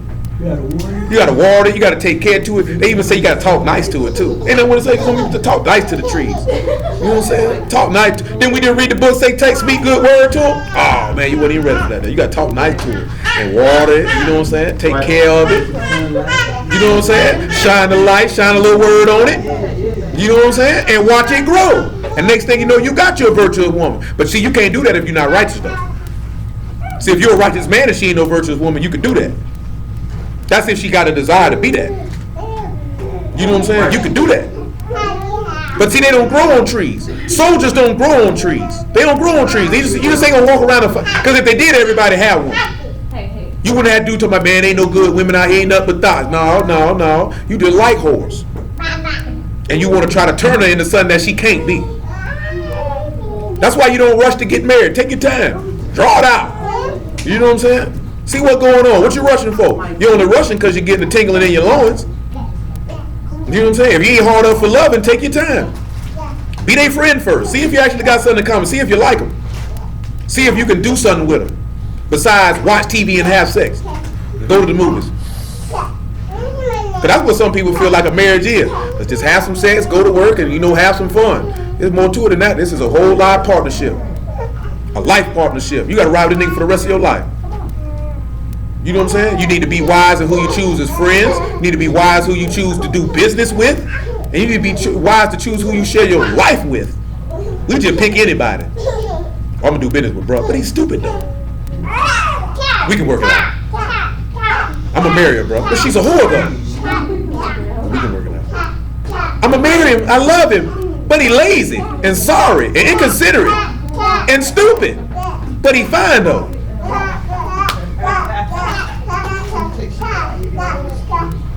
You know, we can work it out. You know what I'm saying? You gotta think about stuff like that, man. What you think something we gotta get out of here? You think it's the point we need to? Yeah, give me that Romans 7, man. And I need that. Give me that Ephesians 4 and 17. I mean, honest like this here, right? And ain't nobody got to answer out loud. If you a woman and you single and you consider yourself to be a virtuous woman, and a righteous man was in your face, would you turn him down?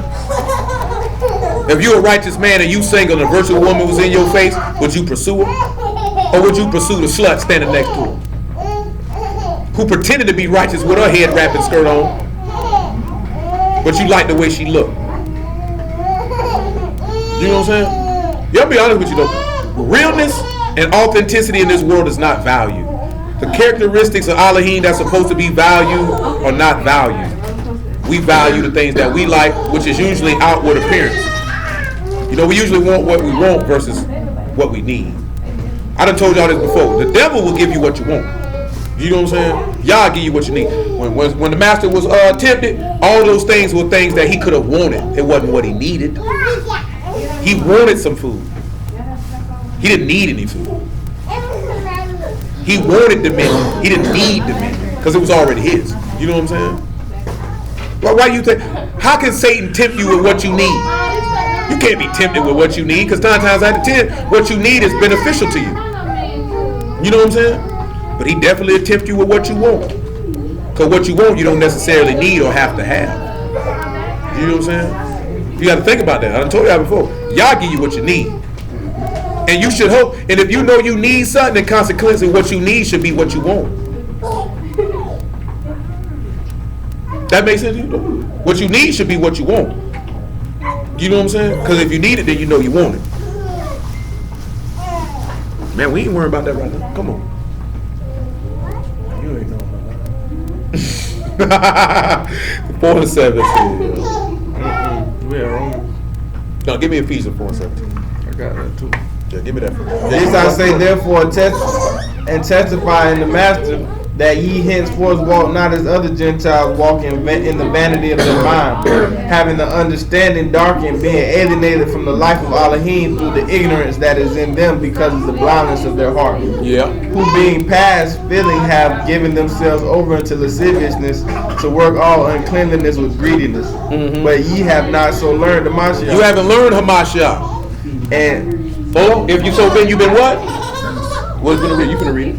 It say it's so that ye have heard and have been taught by him. If you had been taught by him, you would have been taught to sacrifice yourself. Go ahead. You have as him as the truth in Yahushua. The truth in Yahushua. That ye have put off concerning the former conversation of the old man. So if you put off the former conversation, guess what you would have done? You would have crucified yourself. You would have crucified yourself with him. Because you would have put that off. Why? Because we finna read it the first time. Because of this. Go ahead.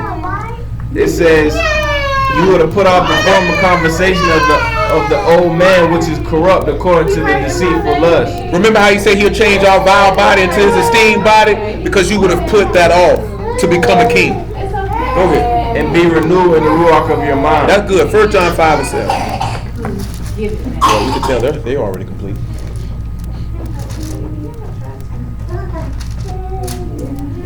For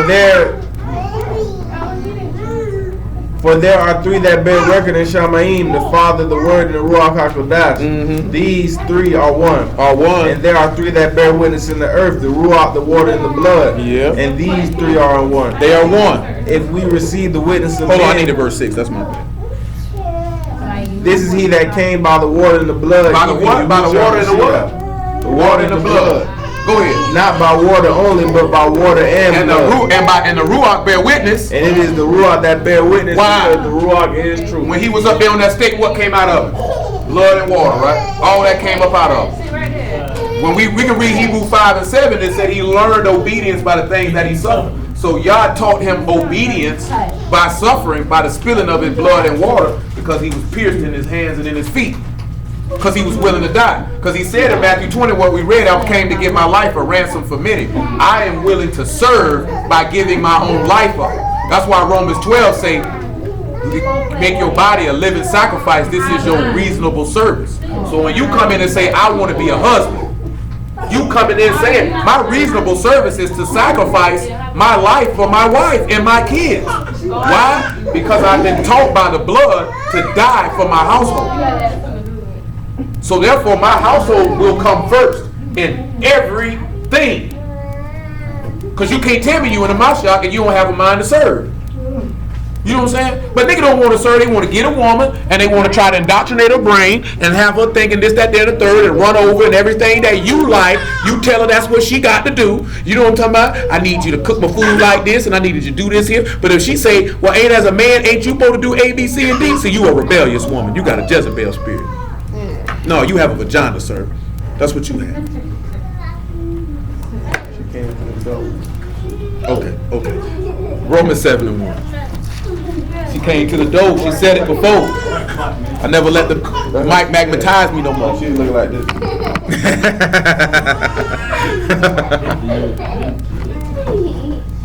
I'm just being serious, and I got more to this here because it's a lot more. But I think y'all got the gist of it, though. Know ye not, brother, for I speak to them. No, yeah.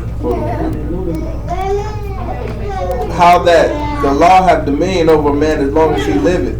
For the woman which have a husband is bound by the law to her husband as long as he liveth. Mm-hmm. But if the husband be dead, she is loose from the law of her husband. Mm-hmm. So then, if while her husband liveth, she be married to another man, she shall be called an adulteress. But if her husband be dead, she is free from that law, so that she is no adulteress. though she be married to another Though man. she be married to another man. Well, for my brother, ye also are become dead to the law by the body of the Mashiach, that ye should be married to another, even to him who is raised from the dead, that we should bring forth fruit unto Elohim. So when we were in the flesh, the motions of sin, which by the law did work in our members to bring forth fruit unto death. But now we are delivered from the law, that being dead therein, were held, that we should serve in newness of Ruach, and not in the oldness of the letter. So you see this here? Because he, being a Malak, being a king, that through the blood and the water, and being taught to sacrifice himself, because he said, my father gave me a commandment what I should say and what I should speak. And I know that his commandment is life everlasting. And I lay my life down. I lay it down of myself. My father gave me a commandment to lay it down and pick it up again. He was taught to die. How do we know he was taught to die? Because he was slain from the foundation of the world. We done been through this. He was taught to be a king, a Malak, a servant. Kings are servants. Husbands are servants. You know what I'm saying? That's what need to be the first thing and the foremost of our mind. If we say that, we the sons of Yahuwah. If we say that this man's blood made us a king, and I didn't even pull the word in Exodus 19 where he said he made us a kingdom of priests. So if you're a kingdom of priests, he said you are a royal generation. A royal priesthood, I should say. I mean, you're a kingly priesthood. That means if you're a king, that goes back to why he said a king's supposed to have a copy of the law, because you're already going to come at that he know you be a priest. Because you got to be the one to be able to direct the household. He said you ought to be teaching your children the law when you get up and when you lay down. You ought to know the book well enough to direct your house and to rule it like you're supposed to. How can you rule and direct your house if you're a sinner? If you don't know the word, then you ain't ready to be nobody's husband. You know what I'm saying? Once you get to the point where you understand that you're a servant and that you're supposed to live for your wife and for your kids and to direct them in righteousness according to the word, then you're ready to be somebody's husband. Get out the trash. You know what I'm saying? If you ain't ready to do that, you ain't ready to be nobody's husband. Hallelujah for Yahushua in the word. We got to stop though.